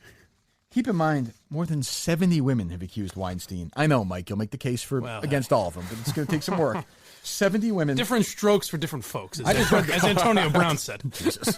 I just read the book the two New York Times women did about Weinstein, the Jodie Cantor and the other one, and it's fucking unbelievable. It is unfucking believable, and and by the way, Harvey Weinstein was known. Everyone fucking knew it in that business, and they were trying to stop it. As opposed, and by the way, that would have probably been on NBCnews.com if that story broke. I would think so. Yeah, I would imagine. Yeah, it feels like a newsy story. No? Yeah, it feels pretty newsy. But what runs easy? Like that which is sourced and vetted and complete in audio and people on the record and actresses on the record. Police reports. Yeah. I'm talking Ashley Judd. I'm talking Rose McGowan, Selma Hayek, Uma Thurman. Nope, no good. Shannon Ho from the NBC with no quotes from anybody and just fucking not linking to anything and just bullshit, just throwing shit out there. Run it, let it go. We're fucking good. Publish. We're good. Let that run. Shit on them for their masculinity and hide and protect Harvey Weinstein, Matt Lauer, and Bill Cosby. That's who you're dealing with. So, from the Cosby deposition, the victim awoke in the Cosby home at 4 a.m. the next morning. She discovered that her sweater was bunched up and that her bra was undone to reveal her breasts. She said she got up, walked towards the door. She saw Cosby dressed in a robe standing at the bottom of the staircase. Cosby gave her a muffin, walked to the door, opened it, and said, "All right." Jesus Christ. But isn't it so much easier to shit on Dave Portnoy and Barstool Sports than an actual prolific rapist who has a lot of power? Well, Mike, isn't it a lot easier to just make fun of Barstool? All right, I don't want to fight today. I really don't. Mm-hmm. But I'll get bro here in a second if you're pulling my you fucking you breaking my dick here. What's Colin say? Listen, douchebag. Are you being a pain in the dick? That's true. If anyone's toxic masculinity, let me just give you two. Let me give you two sides. You tell me which you think is worse. Okay. Honestly, and what's a better story. I'm trying to be fair about this. Okay. Bill Cosby raped what? How many women? 50? 54, yeah, 50. If I remember right. I would say he's the most, the pivotal figure in the history. Put it this way, without the Cosby Show, there probably is no Seinfeld. And he started the whole thing. Matt Lauer was the Today Show host and raped women. Harvey Weinstein raped 70 women, and NBC spiked the story. They told the producer, Rich McHugh, who was working on with Ronan Farrow, stop pursuing the scathing story at the highest levels. I was told not to do an interview with a woman with a credible allegation of rape, to stand down, kill the story. Do you think that's bad? Okay, fine. I have those three things. That's just three. Yeah. We can go through. It never ends. That's fine. Yeah. We'll start with those three. I'll give you the other side, okay? And you make your choice. I'm being fair here. 2 comments on the blog post on Barstool. What were the comments? They weren't appropriate. Oh boy, I don't like that. You know what they were? Hey, one of them might have been. Well, hold on. One of them might have been about rape. Here's what I'll say. So you have. Let me just do the math here. Lauer, we'll just give him 1 rape, which we don't think is true. We think it's more, right? Mm-hmm. Weinstein's 70. That's 71. Cosby's 54. Do you say? So we'll call it 125 rapes. Okay. Versus 125 actual rapes. Mm-hmm. Versus 1 or 2 comments about rape. Well, they were victim-blaming comments. Correct. Also that. I didn't have to read the rapes when I was just scrolling through a blog post. They did it behind closed doors. So you're saying the actual rapes are worse than the comments about rape? Well, the comments you think the NBC News... No, I think the comments are much worse. You think the NBC News gut reaction to write about the 2 comments versus spiking a story about the actual rape is a better journalistic move? Yeah, I agree. Yeah. Okay, yes. I agree with you. Then we're not going to fight. I'm sorry, bro. Hey, bro. Sorry, man. It's all right, bro. It's fine. Mondays are for being sensitive towards gender. Mondays are the fucking worst, bro. No, Mondays are for sensitivity towards gender neutrality. Oh, okay. Tuesdays... What we do here? Yeah, Tuesdays are for paper straws. Mm-hmm. Wednesdays for the climate. Yeah. Mm-hmm. Thursdays for X, which is how I identify myself. Okay. And Fridays are for the pronouns. Yeah. And then Saturdays are for the boys. What? No, Saturdays are for them. Yeah. I think Fridays are for the pronouns should be a new shirt. Yes. Don't you think? Good, yeah. Yeah. I mean, hate has no home here. It's weird. All the women I know... We need to get one of those signs for the new studio. I want to get T-shirts made at the old show that said hate has a home here. Because I think hate is... Everyone has hate. Like, what are we doing? Everyone hates something. You hate traffic, Mike, you were saying. I do hate traffic. Right. Whenever I contact any of the women I know on a Saturday, which believe me, I try not to. Right, sure. But anytime I do, they're suicidal. Like, they don't know what to do. And I say, what's wrong? And they're like, Saturdays, we just feel so excluded. They're for the boys. I saw a woman at the supermarket Saturday morning at Stop and Shop in Winchester after my run. She had her cart, and she just kept ramming her cart into a wall. She didn't understand what to do because the men have controlled that day to such an extent. I can't believe she left the house. Well, I think she was there overnight. Oh, thank God. Like, once the clock strikes 12, you're fucked. What can you do in that situation? There's nothing. So the thing I laid out there, like, think about that. That is actually what it is. Like, NBC said, we're going to protect Cosby and Lauer. Mm-hmm. We're going to spike Weinstein. But what we're going to do is 1 or 2 comments, if they're true, which they don't link to, but if they're true, from shitheads, fine. Yeah. Anonymous shitheads. We're going to write a whole fucking story about that and how it means... people watching television and gender identity and neutrality and masculinity. And meanwhile, from fucking NBC News, it's unbelievable. Meanwhile, as they're spiking that story, Mark Halperin is still a daily figure. Halperin! He's still a daily figure on MSNBC. So, yeah, but what did he really do? I mean, you want to talk about a fucking creep. What and by the way, slime ball. And by the way, who's trying to bring Mark Halperin back? I believe that would be Joe Scarborough and Mika Brzezinski. Where do they work? They do the morning show on MSNBC. Those last 2 letters. Wait, MSNBC? That doesn't sound like the same company. Those 3 last letters represent the National Broadcasting Company, right? Yes, correct. Okay, the same one that we're plotting for this takedown piece of Barstool. Yes. I wish they contacted me. I had a great comment. It's a very hurtful place. I've been called 60 years old. I've been told to fucking suck somebody's dick. I was called a blind fat fuck. You were called a blind fat... Yeah, but were you told to suck somebody's dick? No. Well, that's what I'm saying. That is. Shut the fuck up. That's true. That's a good point. He is mean. He's mean. We got to give him that. He's a mean man. Yeah. Can we get into Halperin for a second here? Jesus. Did you? Is that here or did you email? Yeah, there's a Halperin story there. So you know who Halperin is, Mike? Oh yes. So he's the game change. And by the way, they had a show. He and Heilman had a show every day on MSNBC during the election. Yeah. And by the way, those books are actually pretty good. Like, really? Those are gossipy. Like if you like gossipy politics, it's good. You didn't think so? No, I mean he's kind of anyway. Okay. My fault. That's my fault. They stink. We agree. This guy is such a creep. It's unbelievable. He worked at NBC, as you said. While they're spiking this stuff, they knew all about this shit too. Well, a lot of the shit happened when he was at ABC, but then he gets hired anyways. And Right. he's just like Harvey. He's got They the said, reputation. we need to get this guy over here. I like what he's doing. He's one of these guys who takes the young female under his arm, and I'm going to mentor you and everything. And oh, by the way, I'm going to be beating my meat while we're talking on the phone. Yeah, get ready. Right. Yeah. This is the guy that was like peering over cubicles, right? Yeah. Yeah. Oh, that's right. That was his thing. He's, right? he's just leering at you across the office while he's stroking it. Where is this? Where the hell's Halperin?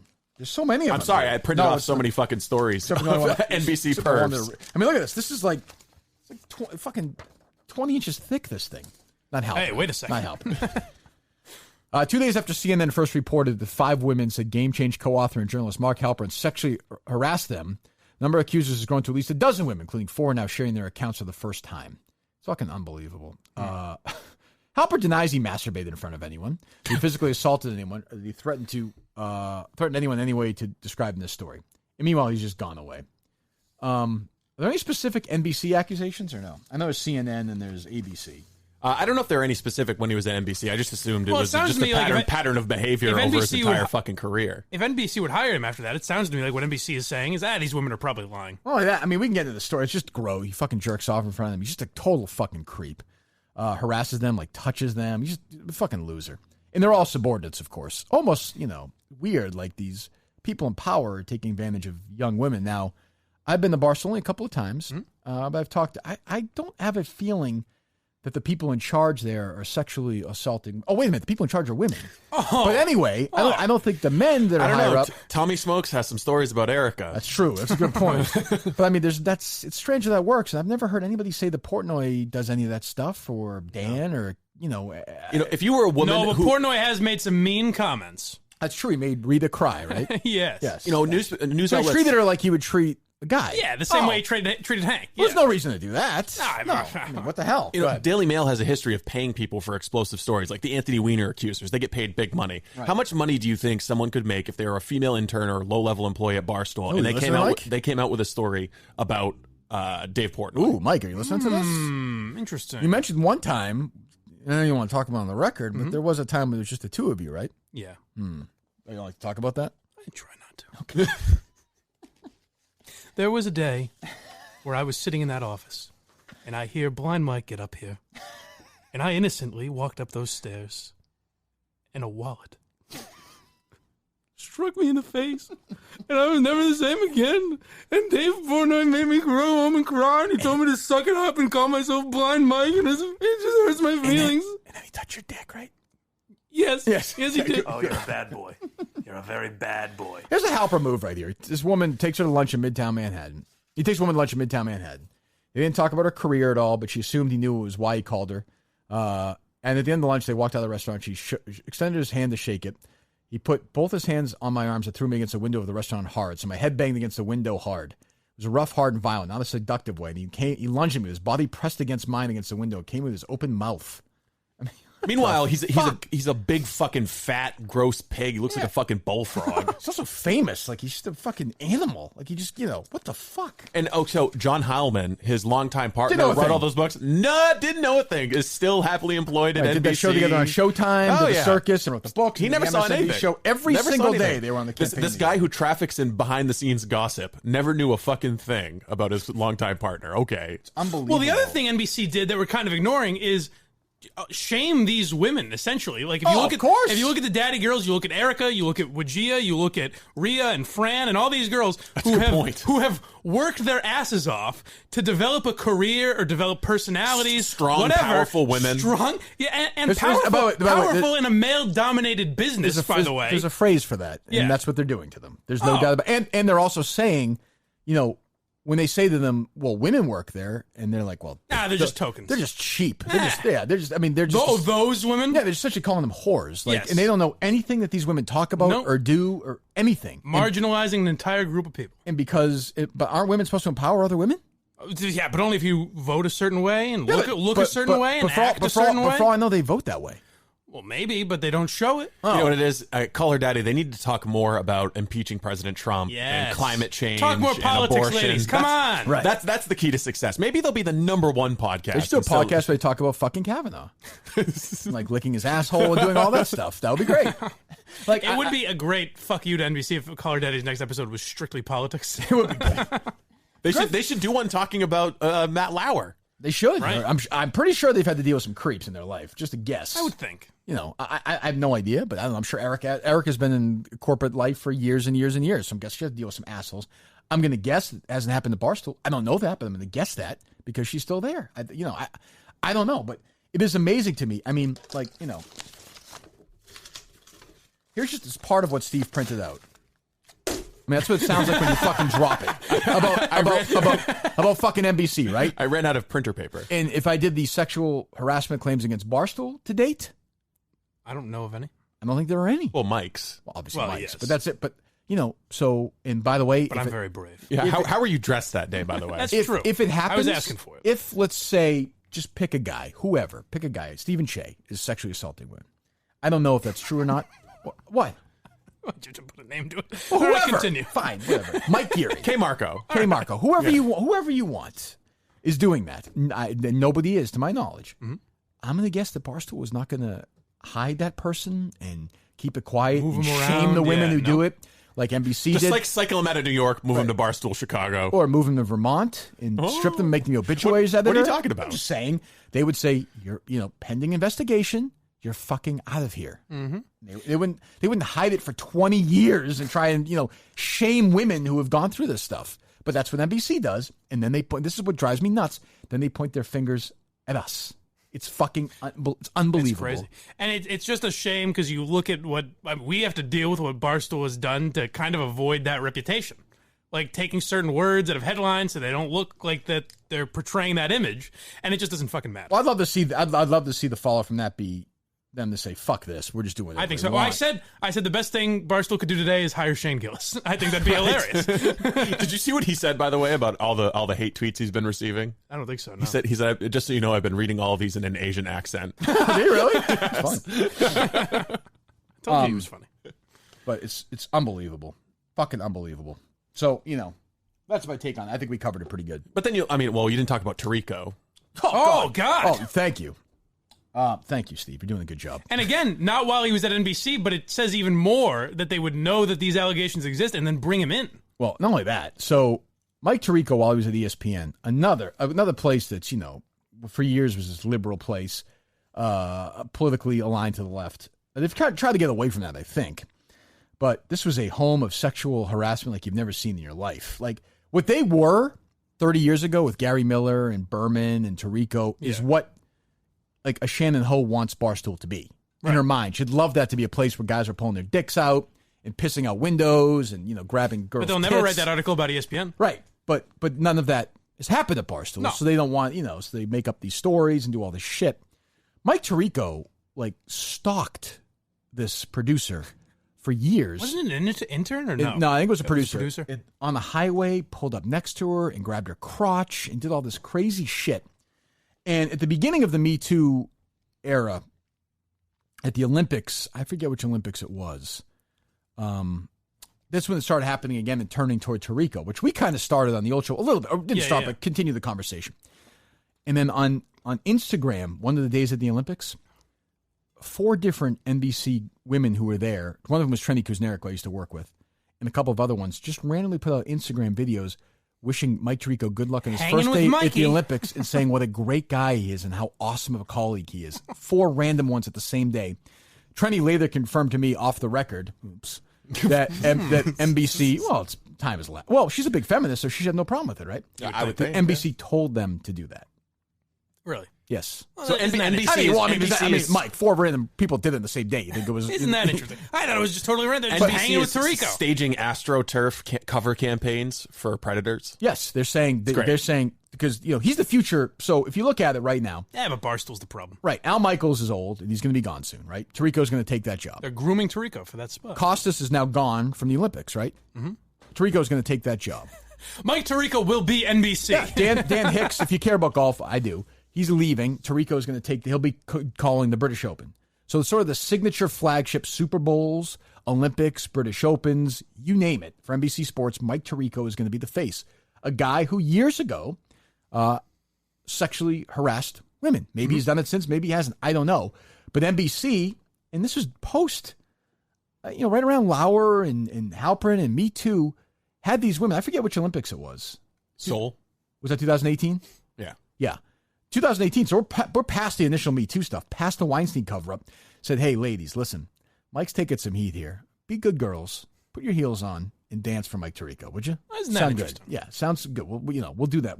You do that, and you keep your job. Yeah. Because Mike Tirico, by the way, Mike Tirico fell. What we do is so much fucking harder than my idiot does. He reads fucking teleprompters. He could fall off a fucking bridge tomorrow. You could replace him with whoever you want. You think people would suddenly stop watching the Olympics or football or fucking the British Open or the Kentucky Derby or whatever you want to watch? Have you heard Joe Tessitore? Well, he's bad. Okay, true. But I mean, whoever. You know what I mean, though. Yeah. Of course. If you're watching, Patriots are playing the Chiefs and Joe Tessitore's calling the game, you're going to watch it, but you're going to make fun of him. Of course. It's actually more enjoyable in a way. That's true. But Tirico they wanted to protect, once again, because of his sexual misconduct in the past. Yeah, but he's good at his job, so why not protect him? Is that as bad as Feidelberg? It's a tough call. And let me just say this. Have you ever heard Saturdays Are for the Boys chanted at you?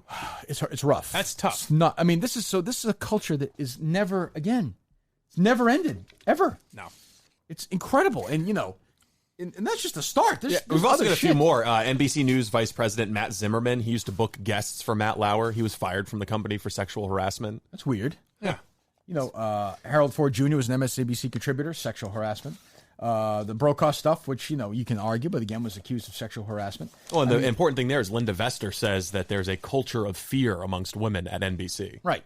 Yeah. So, but, no big deal. I'm sure the women at Barstool are in fear right now. Yeah. But not only that, those hypersexualized, submissive women.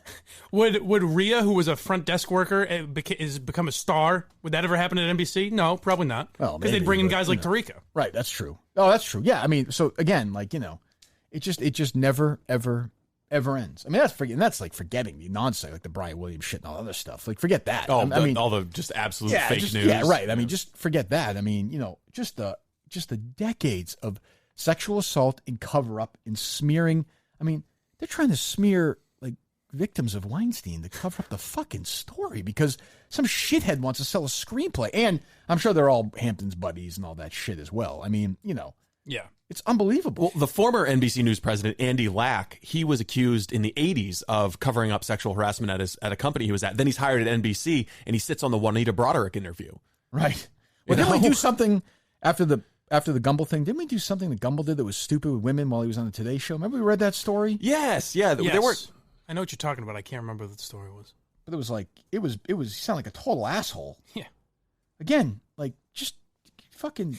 And the other thing, too, is, I mean, I don't know about you, but at least me, I'm not saying NBC should be shut down tomorrow. No, but if you're going to write a story like this about Barstool Sports, how about you look at your own place first? That's all I ever asked. I think the story was after the allegations came out, Gumbel said, I still love Matt Lauer. He's like a brother to me. Oh, right. Right. I stand by but there was some weird story. Remember the woman who wrote a book? You know what I'm talking about? Oh, yes. We tried to get her on, too. Now. Yeah. When we hired Mike Tirico in 2016... we were aware of the incidents from more than 25 years ago, which had been addressed in 1992 by ESPN. Well, they make sure they slip that in. Right? His employer at the time, in which he apologized, an NBC Sports rep said. Mike has repeatedly assured us his behavior is long in the past. Oh, you're fucking hired then. He says so. We have no evidence of anything to the contrary his tenure at NBC Sports. Well, as long as Mike promises. As long as he pinky swore that he wouldn't do it again, then it's fine. No, according to the ESPN book, those guys have all the fun. A female staffer said no fewer than 50 cases of sexual harassment reported by female staff to ESPN throughout the first half of the 90s, and Tirico became one of the most notorious cases to arise. Women said he never took no for an answer or leave me alone, and his behavior got way out of line. One woman said she was approached by Tirico at a staff party and said he's the most beautiful person I've ever seen. She left the party, and then he followed her to the car and reached through the car and thrust his hand between her legs as she attempted to start the engine. In another incident, a female producer received an email from Tirico saying he wanted to sleep with her. And later, when the staff went to a bar, he walked up to her and said, I wish I were single. If I were, I would throw you on the table and fuck your brains out. He was waving his hand in emotion. Oh, then he followed her followed her in her car on the highway. He was waving his hand in a motion that she interpreted to mean he wanted her to pull over. Instead, she continued driving, increasing her speed significantly. He increased her speed as well, staying alongside her. 6 women came forward after the incident with the producer, saying he made references to their physical features, touched them inappropriately, or expressed his desire to have sex with them. That's 8 women right there. That's 8. Now, so after reading the article that NBC News wrote, and then after doing this for an hour talking about NBC, I think I've got all the facts, and I see it as that for decades, NBC has been essentially a rape den, and for about a decade, Barstool Sports has made offensive jokes. Yeah, but... And I'm going to come back tomorrow with my answer as to what's more offensive. I'm going to take a day to think about it. Yeah, that's something I'll marinate. I mean, I will give them credit. So Trump had all the accusations against him, right, for sexual harassment. Mm-hmm. So Trump leaves, right? He leaves The Apprentice.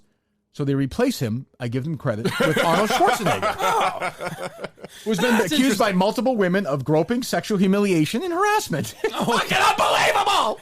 By the way, the Gumbo allegation, it was in Judy Kessler's book, A Booker's Tale, and he was wagging dead mice in females' faces. Oh my God! He said something about the vagina. Oh, that's too. right.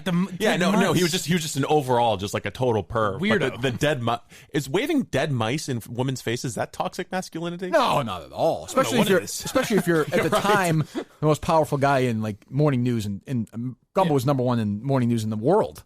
Matt Lauer before Matt Lauer. Yeah, and he became A buddies with real Lauer, protege, and yeah. Lauer took over. But So Lauer, here's the thing: you're gonna need one of the rape buttons, all right? I mean, wouldn't you read an NBC News internal investigation this weekend? Instead of focusing on Barstool and writing something lazy, they actually went in and dug in 30 years of masculinity and sexual harassment at NBC News.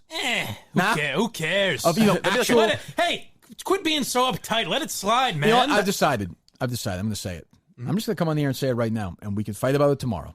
Oh boy.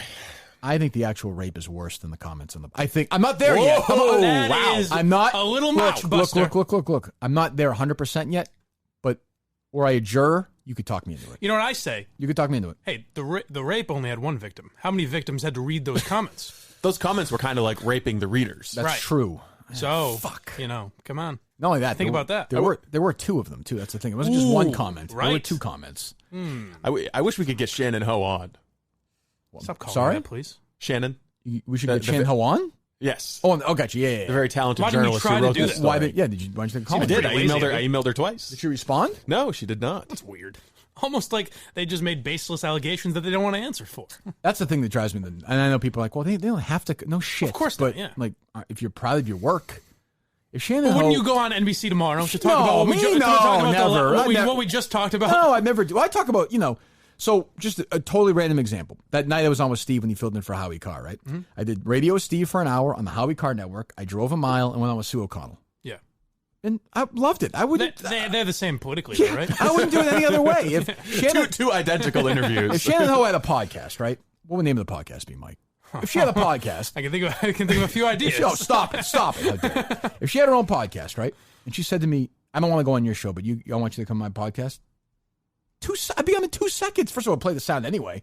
In 2 seconds, I'd be on that. And then if whoever wanted me to have them on their extreme right wing podcast, I'd go on that.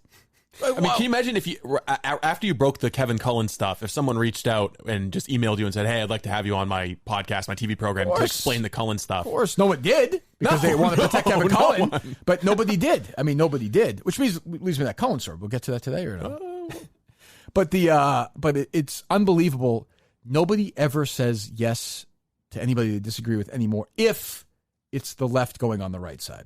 Right. Like, I think Portnoy is politically probably more conservative than liberal, I think. I would think, especially, just for tax purposes more than anything. But I don't think he's just. But he goes on Tucker Carlson, but he'd go on Rachel Maddow in a fucking second. Of course, there's this knee-jerk thing that NBC represents in New York media generally. Like, if it's bad, then it must be conservative. If I don't like it, it must be conservative. Right. That's what Barstool's fallen into here. Yeah, but they have no political affiliation at all. No. Well, the most offensive thing was they referenced that, Barstool has moved to this platform that is used by the alt-right. It's all these. Well, the users are doing this. The commenters say horrible things. I'd say the most offensive thing in the story is calling women hypersexualized and submissive. Women who are professional and have made careers for themselves. Either that or she just is a lousy writer and she meant the followers. Yeah. Which is, by the way, equally insulting. So she refuses to interview these women and then insults them. I saw a bunch of tweets from, just on my quotes on it, my tweets on it, from women who listen to our show and other shows, and they're, whatever, nurses and teachers, and they just like laugh regular at people. Yeah. They laugh like I do. I like to laugh at dumb people, and that's sort of the beauty of Barstool. There's plenty of dumb people, including us. Yeah. We make fun of each other. We fucking dick around, and some of the people like college football. Some of them like The Bachelor. Some of them like Daddy. Like it's some of them like Bob and Abishola. Yes. Well, I mean, yeah, I'm looking forward to that tonight. What time's it on? 8:30. Oh, by the way, that's a little late. Can I tell you how I know this is going to be a great show? Good. I thought it was Bob Hearts Abishola, meaning I thought his last name was Hart. Oh, no, he loves her. I did not realize it was Bob Hearts Abishola. What did you think? The heart was a verb. You think that was like his full name? Are you like the fucking last one? You're like the last one to this. I did not know that, which makes me think I'm going to enjoy it so much more. So it's on 8:30 tonight. I think it might be 9. I'm not sure. That feels like an 8:30 show. It does, yeah. And we're gonna watch it tonight. Mm-hmm. It's our show. Yes, we're gonna do the wrap up show. Live tweeted and wrap up the show tomorrow. You're gonna do a wrap up show live tonight. I could if you want me to. KFC. Yeah. I mean, with MHP KFC. What's the difference? What's funny is like I don't know. Maybe there's just nothing to pick at, but they find nothing new in these stories. What are you talking about?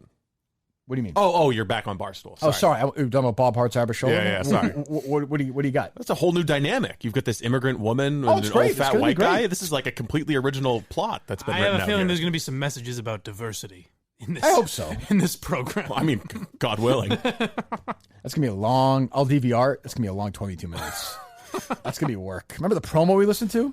It felt like 20 years. Well, I'll be live tweeting it. Watch Michael love it. Oh my guys, I know this is a bit, but it's really funny. Like this Billy Gardell is really funny. No, but Abishola, she's a great actor.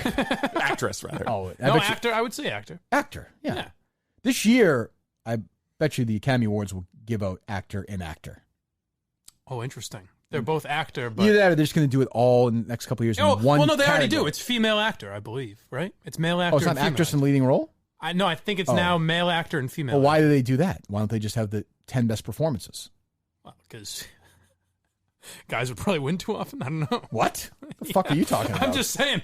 Maybe Shannon had a point. You think they would? By the way, I thought of a good Barstool podcast for Shannon Ho to host. What's that? It could be her in Feidelberg. Okay. And it'd be called Bros Before Hoes. I don't think that's sure. Well, if she wants to. Well, I'm sure that makes any sense, but okay. Feidelberg is that staffer who came up with that dastardly line. I know. That's what I mean. That's debauchery in colleges. Has he apologized? Call him out, yeah. It's led to thousands of rapes. I mean, maybe that's what Lauer was thinking on Saturdays. Maybe that's why he did it. Saturdays were for the boys. Yeah, and Weinstein and Cosby and Halperin and all the people in NBC. Saturdays only. Right, who raped away for years. I'd just like to see a chalkboard with a tally: NBC rapes, Barstool rapes. Well, Barstool rape comments. Sorry, it says many rape comments. They are more. There are more NBC rapes than there are employees at Barstool. Yes. Well, yeah, just Cosby alone. I would say they're more hypocritical. This story is more hypocritical than anything the Globe writes. Really? I mean, you're talking hundreds of rapes. Decades of rapes, yeah. It's close. I mean, it's listen, it's close.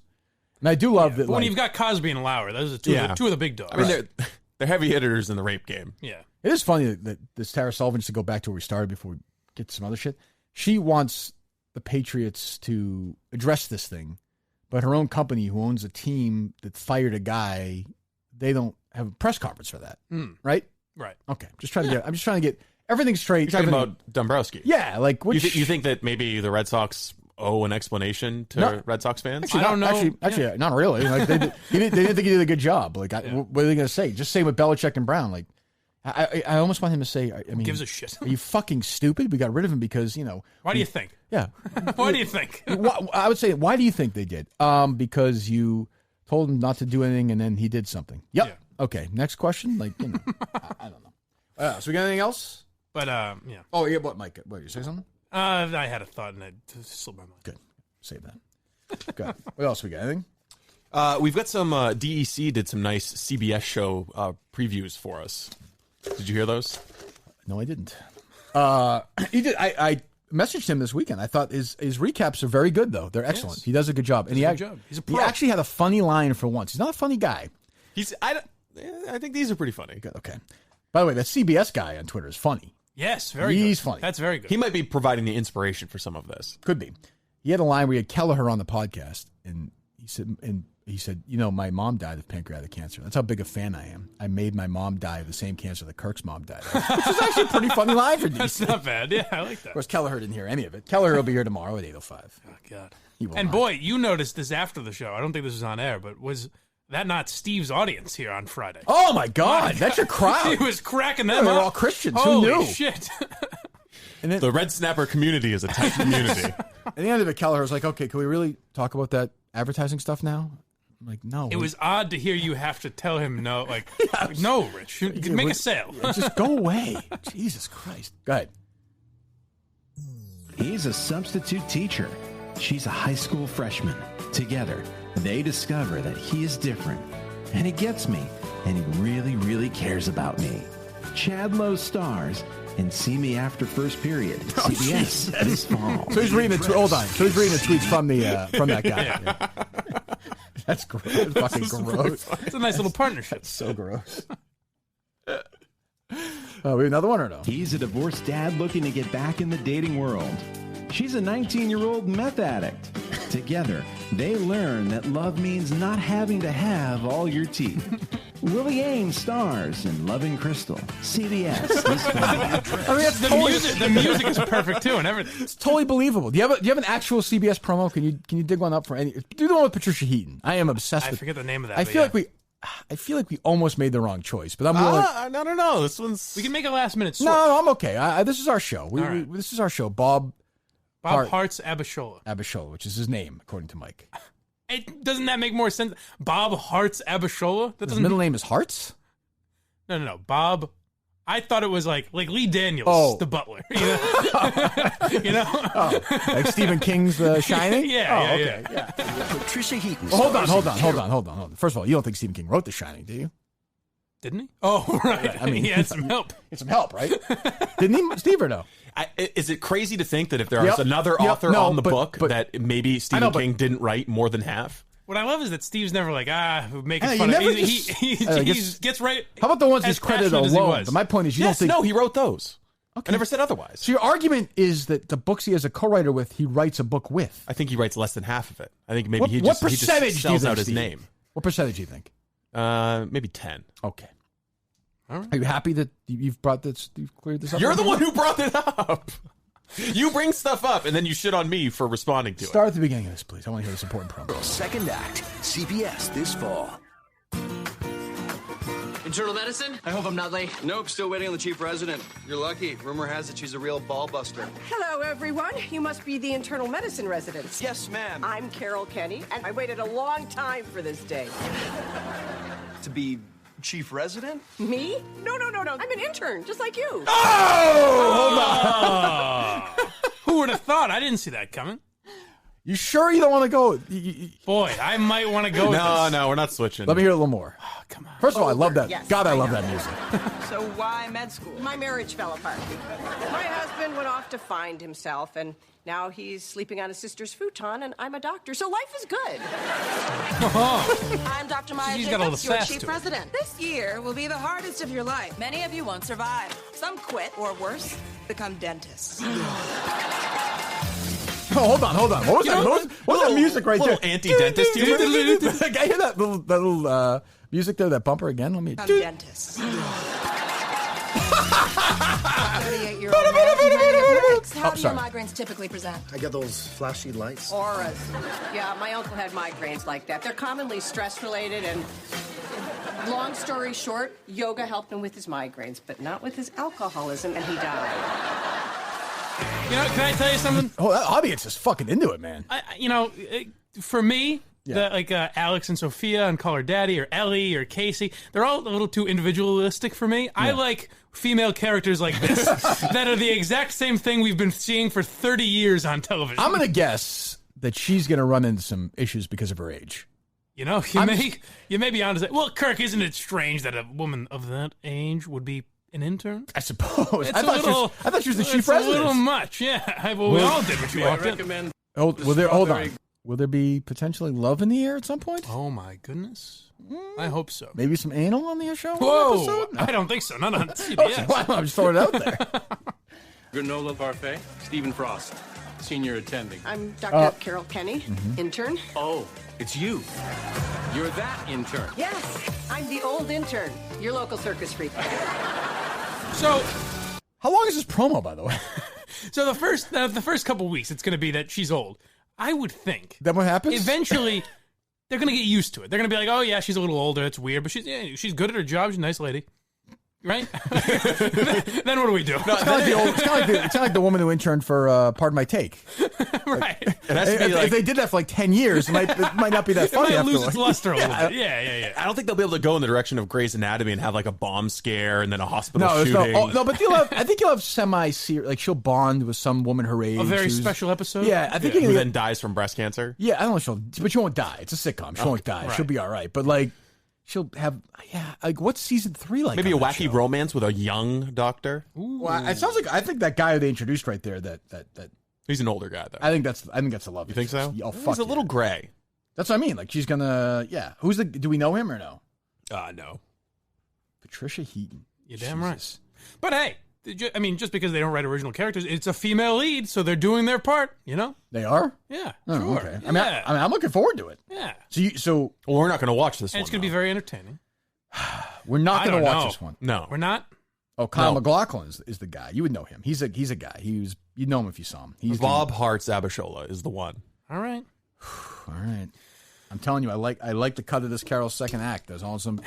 It's the cut of the jib. It's fun. It's okay. Well, it's well produced. Don't get me wrong. It's well produced, but I think Bob Hearts Abishola is going to be funnier. All right. Okay. All right. Well, think about it. She's funnier how? She's an immigrant nurse. I'll trust your comedic instinct on this one. The problem is Steve is going to like both shows, so it doesn't matter. Like, he's going to watch it anyway. Like he's secretly like, we should really watch this. Steve says he can't watch it. He doesn't have CBS. Oh, that's right. How are you going to do it? I think I have to upgrade my Hulu package. Okay. There you go. To watch Bob Hearts. Yes, I'm going to. Which nobody. You're the only person in America not watching that on cable, on actual CBS. Making an effort to watch it. And the only person under the age of 70 who's not going to. I'm going to pay like $15 a month to watch Bob Hearts Abishola. I think there's a chance that Bob Hearts Abishola is just going to be such a disaster that it's going to be watchable. I think there's a chance they make a movie out of it. I hope so. Is there a wacky neighbor? Oh, there's got to be. Yeah. It has to be, right? Well, think about it. It's a black woman and a fat white guy. Right. Who's on his eighth heart attack. On. I saw like 9 commercials for that one with Cedric the Entertainer, where he's got a neighbor, a white neighbor or something during football. Oh, yes. Fuck. It's Cedric the Entertainer and one of the guys from New Girl, I think. And it's like, can you believe in 2019 a black guy and a white guy live next door to each other? The interracial humor has never been done before. Every one of these jokes is like, he's like the white guy in the commercial, like, I'm gonna go play basketball, and Cedric the Entertainer's like, yeah, I know you're not gonna dunk. Oh. And like the fucking audience goes bananas. And sad because like Cedric the Entertainer is actually funnier than that. I know, but at some point you just say fuck it. I guess like it's just easier. Life is just easier. The check's still cash, even if the jokes don't land. It is amazing though. Like if Chris Farley were still alive, would he be? I always think about shit like that. Would he be a dad on a sitcom now? I think he would be, right? I always imagine like Kurt Cobain would be. I think he'd be different. He'd be a political analyst. He'd be on fucking MSNBC. Music's different though, because you can kind of have like a Neil Young career or Bruce career where you kind of can go on your own and come back and take 6 years off. Yeah. But Farley, I think, would be like, or Belushi would be, Belushi would be playing like Will Ferrell's dad in a movie now. It'd be great if Farley was still alive and he had a show on Fox News. He was just like a right wing. He was like Alex Jones or something. That's what I mean. He'd be in these Sandler movies now. Like those Kevin James roles in the Sandler movies. Would be Chris Farley. He'd be playing those. Right. Like he wouldn't be, as funny as he was. What would he be doing? Right. And how long do you sustain that kind of a Right. And not to say Farley was like one note, but it was a lot of similar energy. Shit. Yeah. There wasn't a lot of internal. Yeah. True. Now, what happened on CBS, the All in the Family remake? That was on ABC. Oh, it was ABC? Yeah. They only did. It was just a one-off. Oh, it was only one episode? Yeah, I thought it was like a mini series. I thought it was like 10 episodes. It was that and the Jeffersons. Oh, okay. That makes more sense. It was so bad. It was. I just saw clips. I don't want to talk about it. It was really. It's my favorite show ever. It was disturbing. Yeah. It was fucking disturbing. And I love Woody Harrelson. It was fucking terrible. Yeah. All right. Anything else, Steve? We got before we wrap up? What do you got? The great vape-pocalypse is starting. Vape-pocalypse? Vape-pocalypse. Now that New York and Michigan have banned the sale of most flavored e-liquids, people are stocking up so that they can have their precious vape stuff. There's actually an entire Reddit forum dedicated to people showing off their hauls. Hold on. Talking about it on Reddit? Hold on. There's actually an entire Reddit forum? It's so weird because Reddit is so selective on what they talk about. There's almost no topics on I there read it the other day. I went to Reddit the other day, and honestly, it was empty. Yeah, They're like, right. There was one thread. There's like, anybody got any ideas? And that was it. And there were no comments. Nobody had any ideas. Hey, we're taking your thoughts here. And I looked this morning. They're up to 2. They have 2 threads now. Okay, good. Yeah, they have any ideas and the vaping thing. Because the vaping thing is... They're talking about it on Reddit. There's actually a thread on Reddit about this. There's a fucking thread on Reddit about Rich Mandarin. To hang on to. So they can have their vapes for at least 8 months to a year. Yeah, I mean, how much can you store up? Like, how long would it last? I don't know what the shelf life is of vape liquid, but these people are going all in. All right. Not to get into my... man's like, fuck this. He hands her the Vapocalypse script, and then she's like, Vapocalypse. He's like, Vapocalypse? There's a new apocalypse? Not to get into my Paul Reiser material, but does everything have to be apocalypse now? Like it's vape apocalypse and all that shit? That's lame. It's like Watergate. Yeah, it's been a little overdone. I don't care about vaping. They're not. It's not my world. I don't care. Oh, really, bro? Where do you work? I'm start doing it though. Oh no, I like it. I'm into it. Yeah, I'm fucking into it. You have to like it. We all like the same shit here at Barstool. I am fucking into it. Big time. And I liked when that Bachelor guy came by the other day. It was fucking awesome. It was so cool. We didn't make fun of it. No, he's hot. He was. He's hot. He's fucking hot. He's a dreamboat. Yeah, he's fucking bro too, man. He bros it up. You think Dave got to fuck him after? I hope so, man. I wouldn't mind putting my dick in that did ass. He get to? Yeah. Come on. I think he has to get in the door. Yeah, he put his dick in that ass. Yeah, he fucking did. Damn right. He came right in his back. Yeah, why not? What the fuck's wrong with that? Because we're allowed to do that here. Yeah, we're bros here. We're just so hypersexualized. People are just fucking people left and right. Yeah. Yeah. I can't remember the first time I walked to the Barstool. I saw fucking... They said, all right, bend over, Minihane. Yeah. I saw Gaz, and we just started fucking away. Fuck fest. Fuck. Gaz on top because he's been here longer. Yeah, he's been longer. Yeah. He's earned that. You know? I'm a bottom until year 3. That's what the shirt says. Yeah. Let's get those shirts up. Get that going. Yeah. The fuck? Everyone's fucking everybody. Right. It's exhausting. But I don't even know how they get any work done with all that fucking. Fuck. I couldn't believe I saw Big Cat and Porn just fucking each other. Yeah. And they were that's going to be a real power struggle. Yeah, like who's the top? Big Cat's kind of a bear. Yeah. And then, no fucking cuddling. No. Fuck that. Fuck. We're men here. Yeah, we're the fuck. It's like what are you, a woman? You want to cuddle? Yeah, we're men. We want to talk. We're men. We want to fucking talk about something. Saturdays are for the boys. I love at the end of that. Hillman's like, yeah, okay. Yeah. All right. Yeah, all right. All right. Even this fake surprise in that at the beginning. Fake apocalypse. Apocalypse? Oh my God! I didn't just print that out for you. Now you heard vape liquid, but these people are going all in. You're addressing this show almost like you didn't hear what was said this morning. I didn't hear what was said this morning. Oh, did we not let him know this? No. What was said? A little bit of chitter chatter on Greg Hill's show from your old producers. Let's just say, supposedly, we're told. Let's just say my eyes are open now, and I always wondered why you don't allow me to have opinions. Yeah. And now I know it's just your thing. It's what you do. It's my way. Yes. You run this little operation like it's fucking Pyongyang. Nobody else is allowed to give their opinions. You print out my opinions for me every morning, and I think that's odd. Do we have the sound of that or no? No, not yet. They haven't posted We'll have it tomorrow. We'll do it tomorrow. Good. Well, I tried in the past, certainly not to have random people come into the show and my old show, and definitely didn't give Chris and Ken a platform in their own obviously not in their own podcast. And I don't do that here. That's true. I never thought of it that way. Well, Chris and Curtis. It's funny you mentioned Chris and Curtis. As I say, Chris and Curtis, because they were not allowed to have opinions. Yeah. On the topic? On anything, on any topic. That's what I mean. Again, we haven't heard the audio yet, but multiple people have been texting us and saying, I guess we shouldn't jump the gun. Maybe they didn't say, but multiple sources. I didn't get a tweet about it. I don't think I got a tweet. Surprisingly, Callahan's on the case. That's good. I'd be curious to hear that. Jeez. Yeah. I mean, I don't know. I mean, I don't know what's left. I mean, what's left to say about Curtis at this point? It's sad. No. So Cullinane says no tweets. Ken Laird apparently said he wasn't allowed to give takes on the old show. Well, other people are associating that with Curtis. So who knows? Well, I guess, but that was sort of a joke. Like it wasn't really like we would make why am I at? Who cares? Yeah, we'll get to the bottom of it. Interesting. Well, indeed. Anyway, Steve, I'm gonna let you pick your favorite Springsteen song to play right now. Go ahead. Oh, okay. Okay. Almost forgot it was his birthday. No, don't do it. Don't do it. Don't ruin it for me. Do you want me to play a little bit of that Bradfo audio? Did you want to hearing this or no, Mike? I don't think so. Okay, I want to hear. Did you listen to it, Steve? Oh yeah. Oh, Bradford. Do you think I overreacted? It was slobbering. Yes, it unprompted, was. Unnecessary. Do you just have the cut itself that I'm referring to? Because I don't want to hear the whole fucking boring segment. Hey, congratulations, guys. Seriously, I haven't talked to you all. Hold on. So on let's start at the beginning in a second here. Just in case you've never heard him. We should explain who Rob Bradford is. Well, explain. He's saying the word congratulations, too. He struggles with, he's got 6 tongues. He's got a little, He struggles with the English language in the written and oral form. Though he doesn't struggle in the oral form here with Greg Hill. He takes a nice fucking protein shake right down the gullet. He's a good man. I love Rob. Rob hired me at EI.com. I've known him forever. We coached basketball together years and years ago. We're friends. We had some issues. I didn't think he really had my back when I left, and that's just the way. He's just a company guy. So he goes on Greg Hill's show. And again, if you're my friend, he's godfather to my son, by the way. Mm-hmm. Like, there's a way to do it, I think, and please everybody and show some loyalty. This, in my opinion, I'll be curious to hear Mike's, I don't think is that way, but go ahead. Hey, congratulations, guys. Hold on. Can you isolate that word? Because that sounds like he skipped 5 letters in congratulations. Let the man get a point out. He said congratulations. Now let him move on. Can you isolate that or no? Hey, congratulations. Is there an R? Is there 2 R's in there that I didn't know about? Hey, congratulations. Cragulations?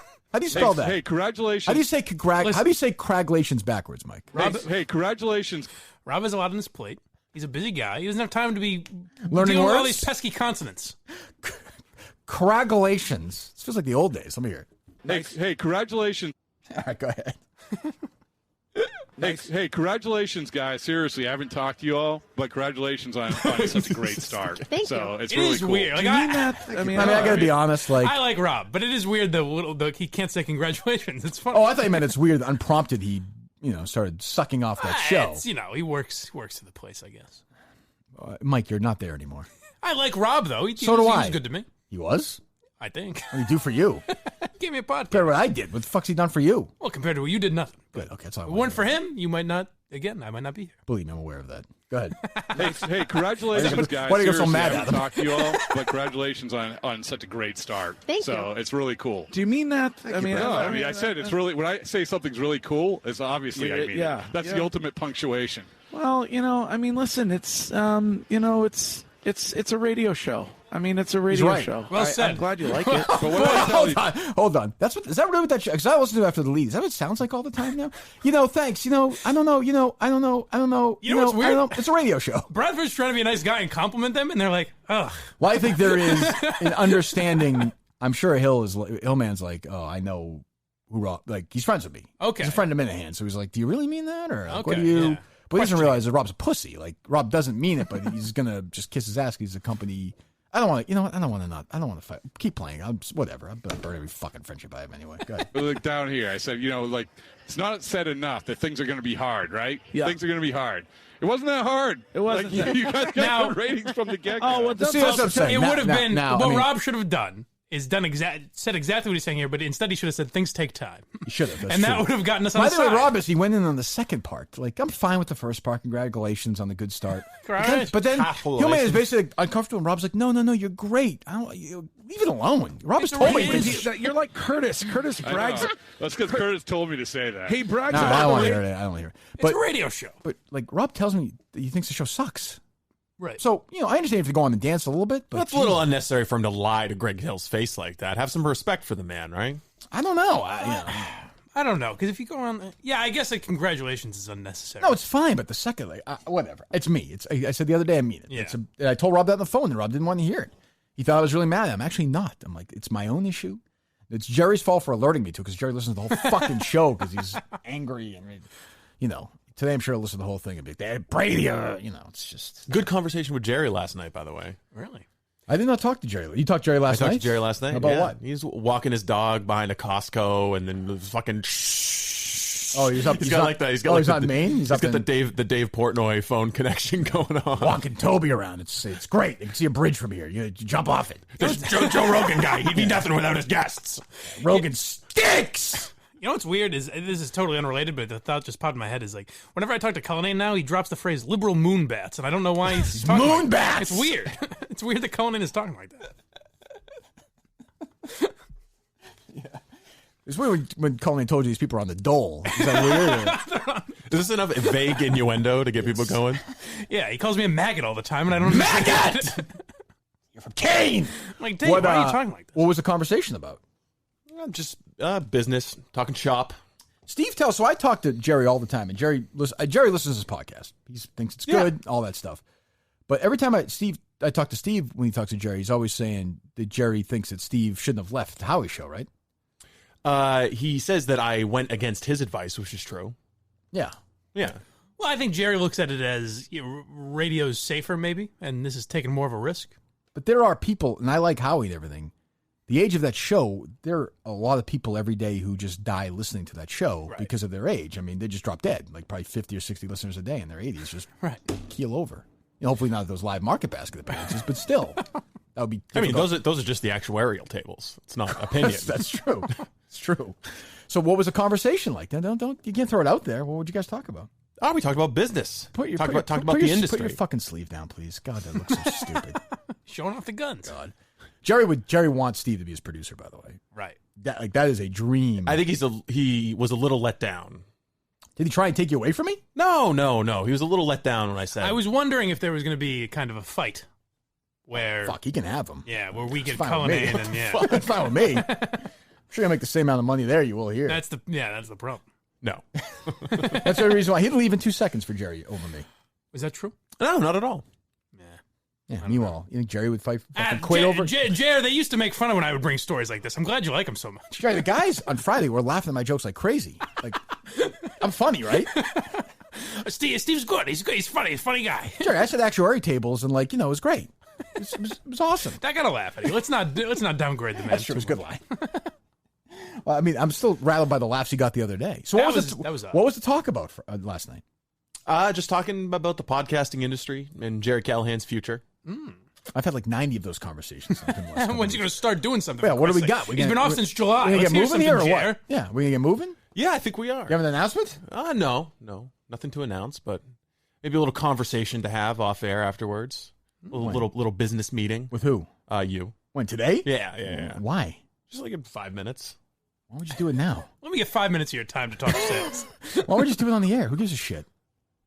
So, are you going to do the Kirk and Callahan show with him? Yes, every day. Oh. Yeah. Oh, sorry, Mike. Did I not mention that? Can I keep coming in? Did I not mention that? Oh. I mean, we are getting the band back together, well, we right? kind of figured we could pay you like an intern, essentially. Oh, giving your salary, yeah. All right. So we'll send you on the street to do bits. Is that a problem? No, it's all right. Would you? The answer, what do you mean by that? The Kirk and Callahan show in what form? So once we have our new studio, we'll be putting out a number of shows. One of them we want to be the Gerry Callahan show.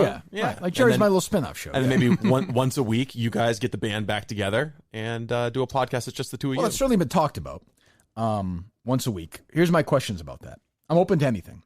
Would we do this podcast 4 days a week?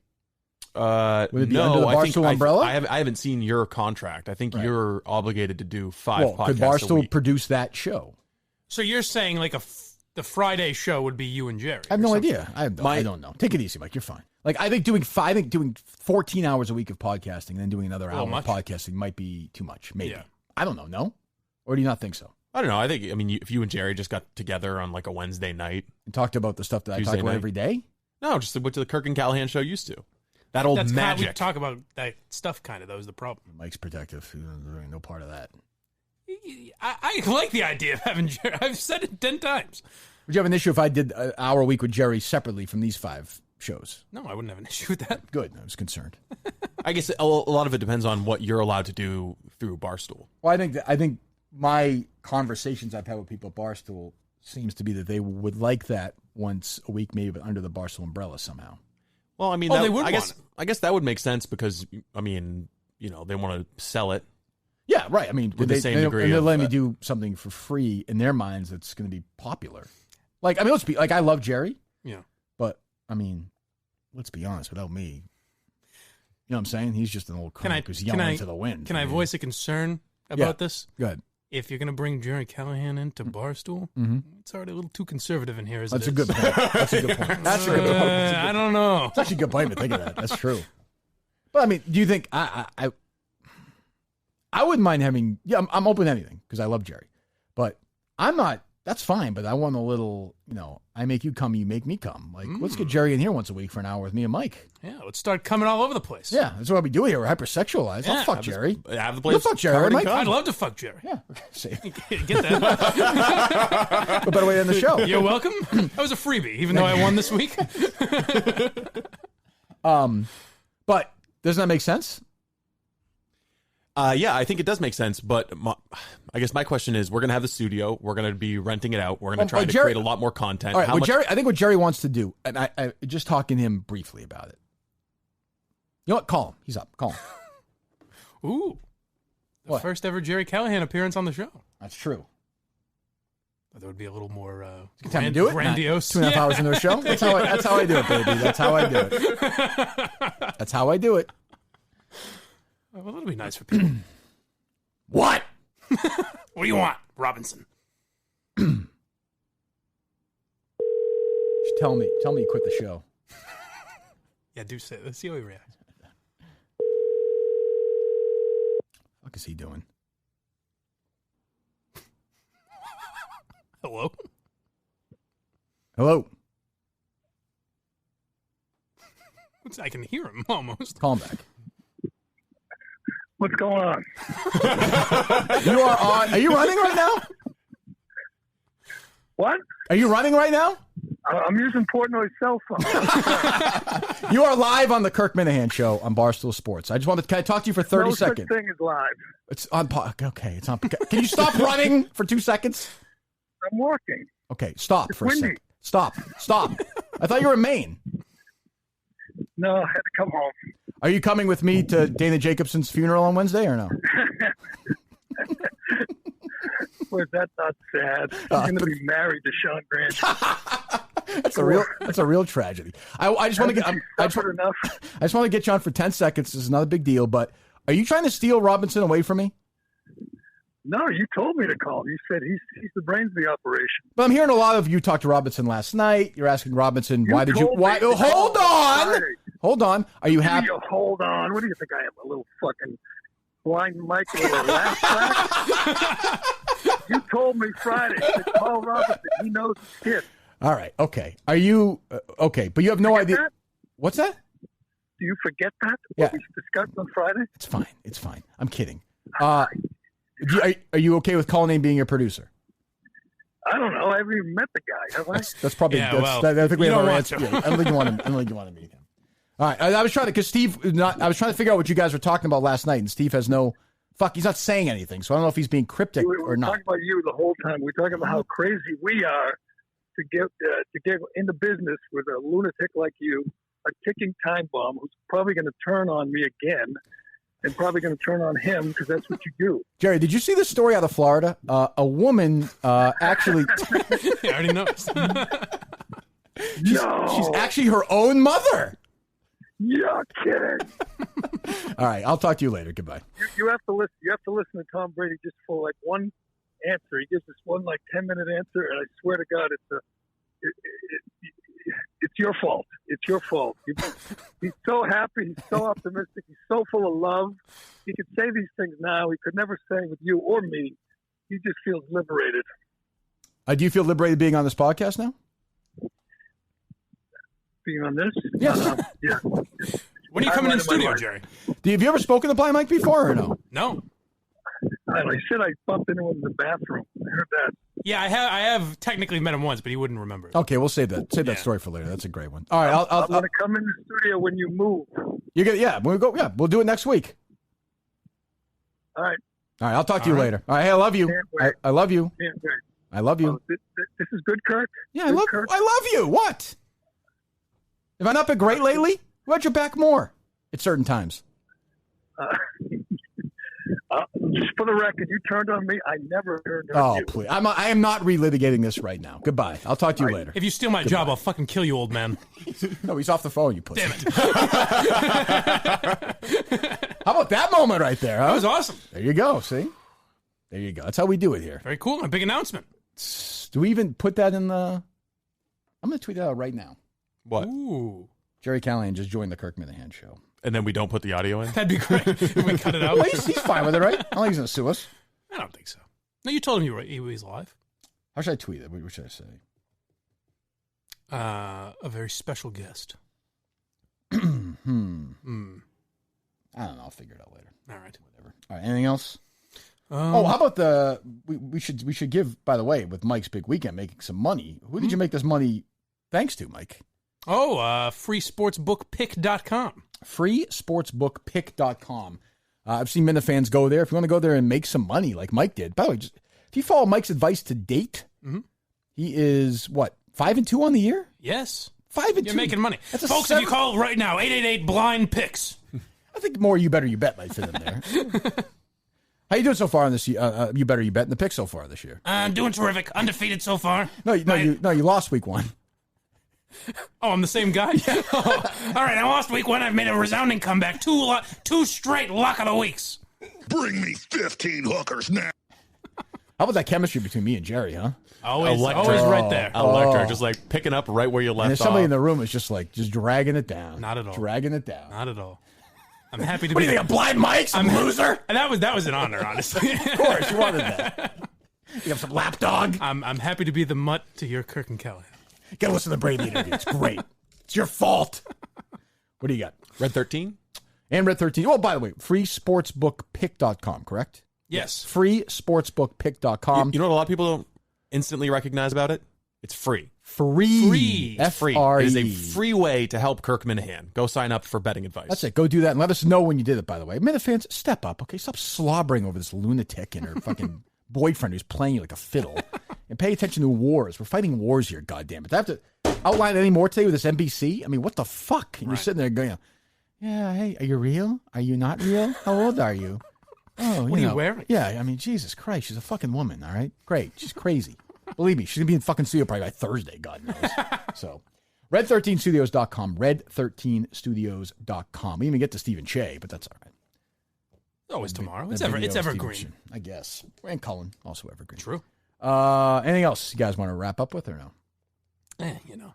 And we also have a Gerry Callahan confirmation in studio next week. Yeah, that's what I'm saying. That was the big announcement, yeah. Big announcement. There you go. So Very Gerry exciting. Callahan joins the show for how long? 3 minutes? How can we top He's that? visually impaired. She's his mom, his biological mother. Together, they have sex a lot. Mike Gerry and Kirstie Alley star in Love is Blind and Gross. CBS this fall. The address You is couldn't have gotten a different Kirstie Alley, really? Welcome home. Well, I can see Kirstie Alley. Cheers, Kirstie Alley. Kind of looks like your mom. Okay. Yeah, she does. That's fair. I mean, I don't know. Obviously, you're better than, I don't know what the titties look like. No idea. She's a waitress with dreams of a better life. He's O.J. Simpson. Together, they teach her how to speak when spoken to. Keenan Ivory Wayne stars in Don't Make Me Say It Again. CBS this fall. The address is CBS. That's a great one. Holy shit. Let me hear that again. That's funny. That's a tweet from that guy. That She's guy's a funny. waitress with dreams of a better life. He's O.J. Simpson. Together, they teach her how to speak when spoken to. Keenan Ivory Wayne stars in Don't Make Me Say It Again. CBS this fall. The address Is that just We're going to have him do more of CBS this. Show Pitches, I think, is Yeah, the he's Twitter just account? is that what it is? Is that the right account? Yeah. Tweet that account out. That's a good job by DC. That he's got to do those every day. Those are fucking funny. Because, of course, what's funny about it is those are, I mean, O.J. Simpson's not going to be on CBS, but like the one about the fucking teacher or whatever, those are all believable. Yeah. I like the simplicity of it, though. Well, I'm suffering. I am suffering. My team sucks. Juice is struggling, huh? She's a young waitress. He's O.J. Simpson. I love that. That's a show, though. You wouldn't watch that. 100%. Imagine if O.J. was on a sitcom on CBS this year. How unbelievable that would be. As O.J. Simpson, but it's just... Yeah, there's a laugh track He used to with play for the Bills. Yeah. his stabby jokes. Gee, and then after all a laugh track. Allegations and sound and domestic violence calls to his house and arrest for O.J., where was his last broadcasting company he called football for? I don't know. Who was it? I'm trying to remember. Oh, NBC. Oh, really? That's right. He was at NBC. The Juice used to work for NBC. That's interesting. I forgot about that. It's weird. Strange, huh? So O.J. it comes Simpson. full circle. I'm imagining in this sitcom, there's a scene where, like, the girl has, like, falls or something, and O.J. walks in the room and says, like, I'm not even going to touch this one. And then everyone laughs. What's Thanksgiving? And they're like, who's going to cut the turkey? And they're He just pulls like, the knife "Whoa." out of the... Whoa! He's like, come on now. that wacky episode where they're they're on the highway together and they're driving and OJ's like, I think I know a thing or two about this. He jumps in the back seat. It never ends. It's getting kind of cold this winter, Juice. You want to put your gloves on? This show writes itself. He's trying to pull it on his Can't hands. do it. Oh, Jesus. All right, we good? What an episode. I think it's a good one, though. I would say so. People will love this one. How are you gonna tag it? More Kirk Minihane attacks NBC. Kirk Minihane tallies NBC's rapes. No, that's not. No? I'm not a big fan. Tallies rapes? Yeah. No. You just kind of went through and you counted all of the NBC affiliated. It's got to be rapes. more like something about shitting on NBC, basically. Exposes NBC's history. Looks at NBC's history. Exposing history. I don't want to do like the Jon Stewart route where it's like Kirk Minihane destroys NBC. Right. Well, figure it out. And you put Gerry in that as well. Or no? Kirk Minihane drugs and rapes NBC. That's a little strange. Are you mentioned Gerry in the? No. I mean, is he like title worthy? That whole thing. Yeah, come on. It's a brief exchange. We'll work him into the description. You say he makes his return to the show. This is a Steve Robinson show. Jerry's more of a Cullinane show. Let's not give him too much. And Gerry Callahan. I'll say he just called into the Kirk Minihane show. How's that? Very exciting. It's not technically accurate. No, sure we did. By the way, is he all right? He sounded a little out of breath. Was he running? Or he said he was just walking. I'm walking. sounded out of it. Yeah. And yes, he shit all over Blind Mike. I like people who read their tweets out loud before they send them. That's good. You want me to tag you, Mike? If you're going to mention me, I'd appreciate a tagging. Has your association with this helped your social media presence or no? No. With the Kirk Minihane show? Has it? I don't even know. Has it? Oh, God, yeah. Oh, good. Well, I'm happy to help. Well, thank you. That's what I'm here for. How about you, Steve? How's that fascinating Twitter account of yours doing? Got more followers, yeah. Big Steve. Big Steve, yeah. 207. 207. Yeah. That's the main account, area code? Yeah. There you go. Okay. Sorry, I didn't mean to get secrets. Look how serious he is. Damn right it is. They're going to shave. No, I'm kind of liking it. That's what Jerry's on the show? You leave me for Gerry? What a match made in heaven that would be. Leave me a Cullinane. Yeah. Fuck. Jesus. It'd be fun. You might enjoy it with Gerry more, though. Nobody's leaving anybody. Oh, okay. All right. Shoot down the rumors. Thank you, Steve. But I'm saying I could see you being happier, doing more political stuff. I mean, how do you know I'm not happy? I don't know if you're happy. By that tone in your voice. I'm thrilled. I'm not happy. Are you enjoying the experience? I am, yeah. I'm very happy. Fine. Jesus. I get to eat fucking hot dogs on Steve's Friday. Go to New York. I'm very He's happy. all excited. I'm a happy guy. I love this job. Did you guys book hotels for New York yet? No, Barstool's doing that. Not for me, though, right? No. Thank you. Okay. I don't want to stay in I hate the city. I know. You said that. You said you want to stay in the suburbs somewhere, so. Yeah, somewhere like Cooperstown, a couple hours outside. Yonkers? Yeah. Those leafy suburbs of New York. We have any idea what we're doing there yet? We've been in touch with Sirius XM. There's another, kind of, I guess, an iHeart show that I'd like to get you on that I'm booking you on. What's that? We'll talk radio. Joe Concha's show. We should get you on with Charlemagne the God. He hates me. I know. That's what I'm saying. I was going to call myself Kirk the God. It's not the, it's the. THA. Yeah. Yeah. Well, maybe I'll do that. No Stern? Not going to happen? We're in touch with Sirius. Okay. But, anything involving Stern coming up or no? Yes, is the answer. In his universe at all? Like Thursday? No? Yes. Yes. That's a firm yes. Yes. I thought. What? I thought we were supposed to talk about that. We're not. I'm not saying what. Who said we? Why not? Because you said don't talk about that. Well, I had him on the old podcast, and it was a difficult booking. Whoa. Given really narrowing it down. Given his mind at that time, but things seemed better. Oh, really? I have no idea who this could be. I think you're on the nose on this one, Mike. That's what I would say. That's what I would say. But aren't you looking forward to it? Very much so, yes. That would be a great one. So there you go. Hopefully I'll get a word in edgewise. I can't talk about it, right? Yeah. I mean, if you want to talk about it, go ahead. You're the one who laid down the rule of not Shapiro talking about instead. it. He's funnier. It's fine. What? He is pretty funny. We did mischaracterize what Steve was trying to do with that, though. To be fair. Sure. Thank you. That's all. Well, okay, but I admit you never admit you're wrong. Yeah, I did. When? I admit that I was wrong with the whole thing with my brother. Well, that's true, but that's not even that's true. But that's not even arguable. What else? Do you want me to? Second place hot dog eating contest. That's true. It happened. Yeah. When you bullied Ben Albright. But you can't. Yeah, but the Albright his stuff. tweets. Yeah, poor guy. Was I wrong about the Albright stuff? Are we ever gonna get him on? Do you think? No. Everyone comes on though. Well, he's investigating AB's accuser. Oh, he's he's leading the charge on that, pulling up some Instagrams and everything. I think there's a place for that, though. I know people don't want to hear that, but there's a place for that. No, I don't know. It's important work. Fine. Well, if you do anything today, I would just suggest out there, listen to the album "Darkness on the Edge of Town." It is the greatest album of all time. It's perfect. It's the only perfect album I've ever heard in my life, and it is from Bruce Frederick Springsteen, born September 23rd, 1949. The man who got me through my strange adolescence with my dad when I couldn't figure shit out. Bruce was there to talk to me, to sing to me. And as a father, he sings to me. And I love him so much. And I'm so happy he's here at age 7 years old. I love you. I said earlier, you're the greatest man who's ever lived. Ever. You're the greatest, other than my dad. There's still racing WKMS 1580. Any further to the right would be in your glove box. Shut up. Were the Doobie Brothers? Coming up next, they're not related, but they Doobie Brothers. Back after this. Does this song appeal to you at all? No. At all? You don't understand it? You, Steve, you like country music. Yeah, that's good. Nothing? What do you like, Mike? I don't mind this. You gonna dance a little for us? Oh, yeah. It's growing on me.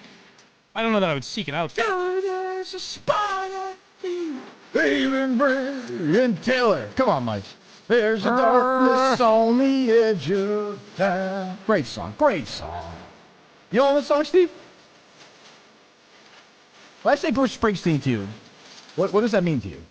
Like Born in the USA? That wasn't a good song. Yeah. It's meaningless to me. Well, I'd say Born in the USA. If you read the lyrics, it would not be meaningless to you. I'm telling you. All right. I think of Glory Days. Oh God. It's good. Good. Pressure's never end. What's that, Steve? When I hear Springsteen, I think of when Donald Trump used to play Born in the USA at his rallies to make fun of Ted Cruz because he was born in Canada. He always manages to spin it back. Bruce didn't like that. No, Bruce not a fan. Bruce not a fan. I put the politics aside. You have to with music, don't you? With artists and writers and actors. What the fuck? Well, it's always stupid when some artist comes out and says, "You're not allowed to play our music." Like, well, I mean, yeah, but we are. Right, yeah, it's stupid. I agree. Who was it? Paul Ryan, maybe? When he was a vice presidential candidate, was playing like Rage Against the Machine or something. Yeah, no, it was not Rage Against the Machine. It was a different one. Yeah, but something like that, where like the artist. Yeah. No, he wasn't even playing at his rallies. He was just like, I like to listen to this when I'm running or doing exercise. They're like, hey, fuck you, buddy. Like you have no. I mean, you support cutting taxes. I know Bruce is a big liberal and everything. That's fine. I don't have a problem with it. But who does he think he's staring at? He's paying $150 for those fucking tickets. Right. Like they're all guys my age. What do you think? A lot of them are like, who's buying the T-shirts? Who's buying the books? Who's going? Right. Who's listening to songs about a turnpike in Jersey? I've seen this guy in concert 66 times. Wow. What is it with Bruce fans that not only see it that amount, but like keep track? I know set lists. I know the last time I heard this song. I know the time before I heard this song. I don't know what it is. I don't know what that is. It's called mental illness. I think. That's what it is. You've got Bruce juice. But there's coursing through your veins. But there's yeah, it's weird. I don't know who that guy is. So for the guys my age and to like Jerry's age, 10 or 15 years, Bruce is the guy. Who's that guy for guys in their 20s and 30s now? Who is that? Eric Church? I don't know that there is one. That's what I mean. Some rappers, probably. I guess, but there's nobody who is, I don't know, what 55-year-old guy 20 years from now is going to sell a Gillette? I don't know. He's 35 now. Yeah, that's actually a really good question. I don't think there's anyone. I mean, like maybe Taylor Swift. Taylor Swift. Taylor Swift songs are good. I don't like care about those guys. Like hyper-masculine music. Right. We're at Barstool. We're only talking guys. Don't bring that women shit in here, Steve. Edge of town.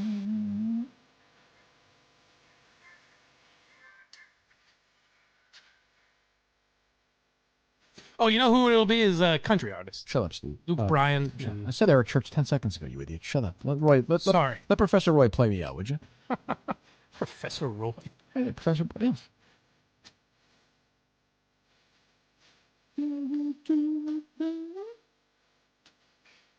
I think legally we have to talk over it or we have to pay for it. Have you seen the deep, serene calm that comes over Kirk? I know. I think we should play Springsteen more often. I think from now on we should have Springsteen playing when he shows up. A low music bed? Yeah. Great song. Great album. Oh, what a wonderful man. So lucky to be on Earth at the same time he is. I mean, what a break. What would you do if something came out about him? I wouldn't believe it. Like Me Too. I just wouldn't believe it. I'd defend him. Okay. Yeah, I'm not going to lie to you. It's like, remember there's like a weird sort of half one about Stallone a couple of years ago? Yeah. I was like, I choose this not to. Bullshit. Yeah, I choose not to believe like it. half of Me Too. Yeah. It wasn't a full Me Too. It was just half of Me Too. No, I got to go see this Rambo, which the fucking liberals are freaking out about. Have you seen this? So you know it's going to be good. It's like it's pro-Trump and like he's slaughtering these people. It's like it's fucking. I read somebody on Twitter was like, I went and he killed these people and the fans were cheering and screaming. I'm like, so why did you go see Rambo? When you went to see Once Upon a Time in Hollywood and Brad Pitt was braining that girl at the end, were you okay with that? Like, well, actually, no, they weren't. They wrote a piece about that too. Oh, that's probably true. Oh, that's right. Yeah. Like you go see Jackie Chan. Like it's a fucking joke. Like no one actually thinks this Rambo is going to be great, but you're going to have some fun. I was under the impression it's a documentary. That's all real footage, is it not? Yes, it is. Yeah. Yes, it is. Yes, it is. All right. Anything else before we get out of here today? No, we've done it all. Yeah, I think we have. Yes. Show. All right. Well, there you go. Anything tomorrow? Well, we could always get to Cullen if all else fails. Kind of a big week. Got some big shows coming up here. I'm looking forward to this week. Yeah, off to a good start. All right. Yeah, Red 13 Studios, and we thank Milton's. Our last week at Red 13 Studios. Is it definitely our last week at Red 13 Studios, Steve? I guess it would have to be legally, right? Oh. It's not going to in for free, I guess, in October. So we're going to be in the new studio. Next Monday? We're taping one Thursday, right? Yes. Or we're in there Monday. So we'll be in the new studio on Thursday. We'll start doing the show every day on Monday. Unbelievable. Oh, so starting Friday, I guess, right? See how Thursday Friday goes. on. Okay, yeah. That's true. But yes. Friday show will be, live from the Red 13 Studios. Excellent. All right, we'll see you tomorrow. This was pretty reprehensible. I don't know how it can be anybody's idea of humor.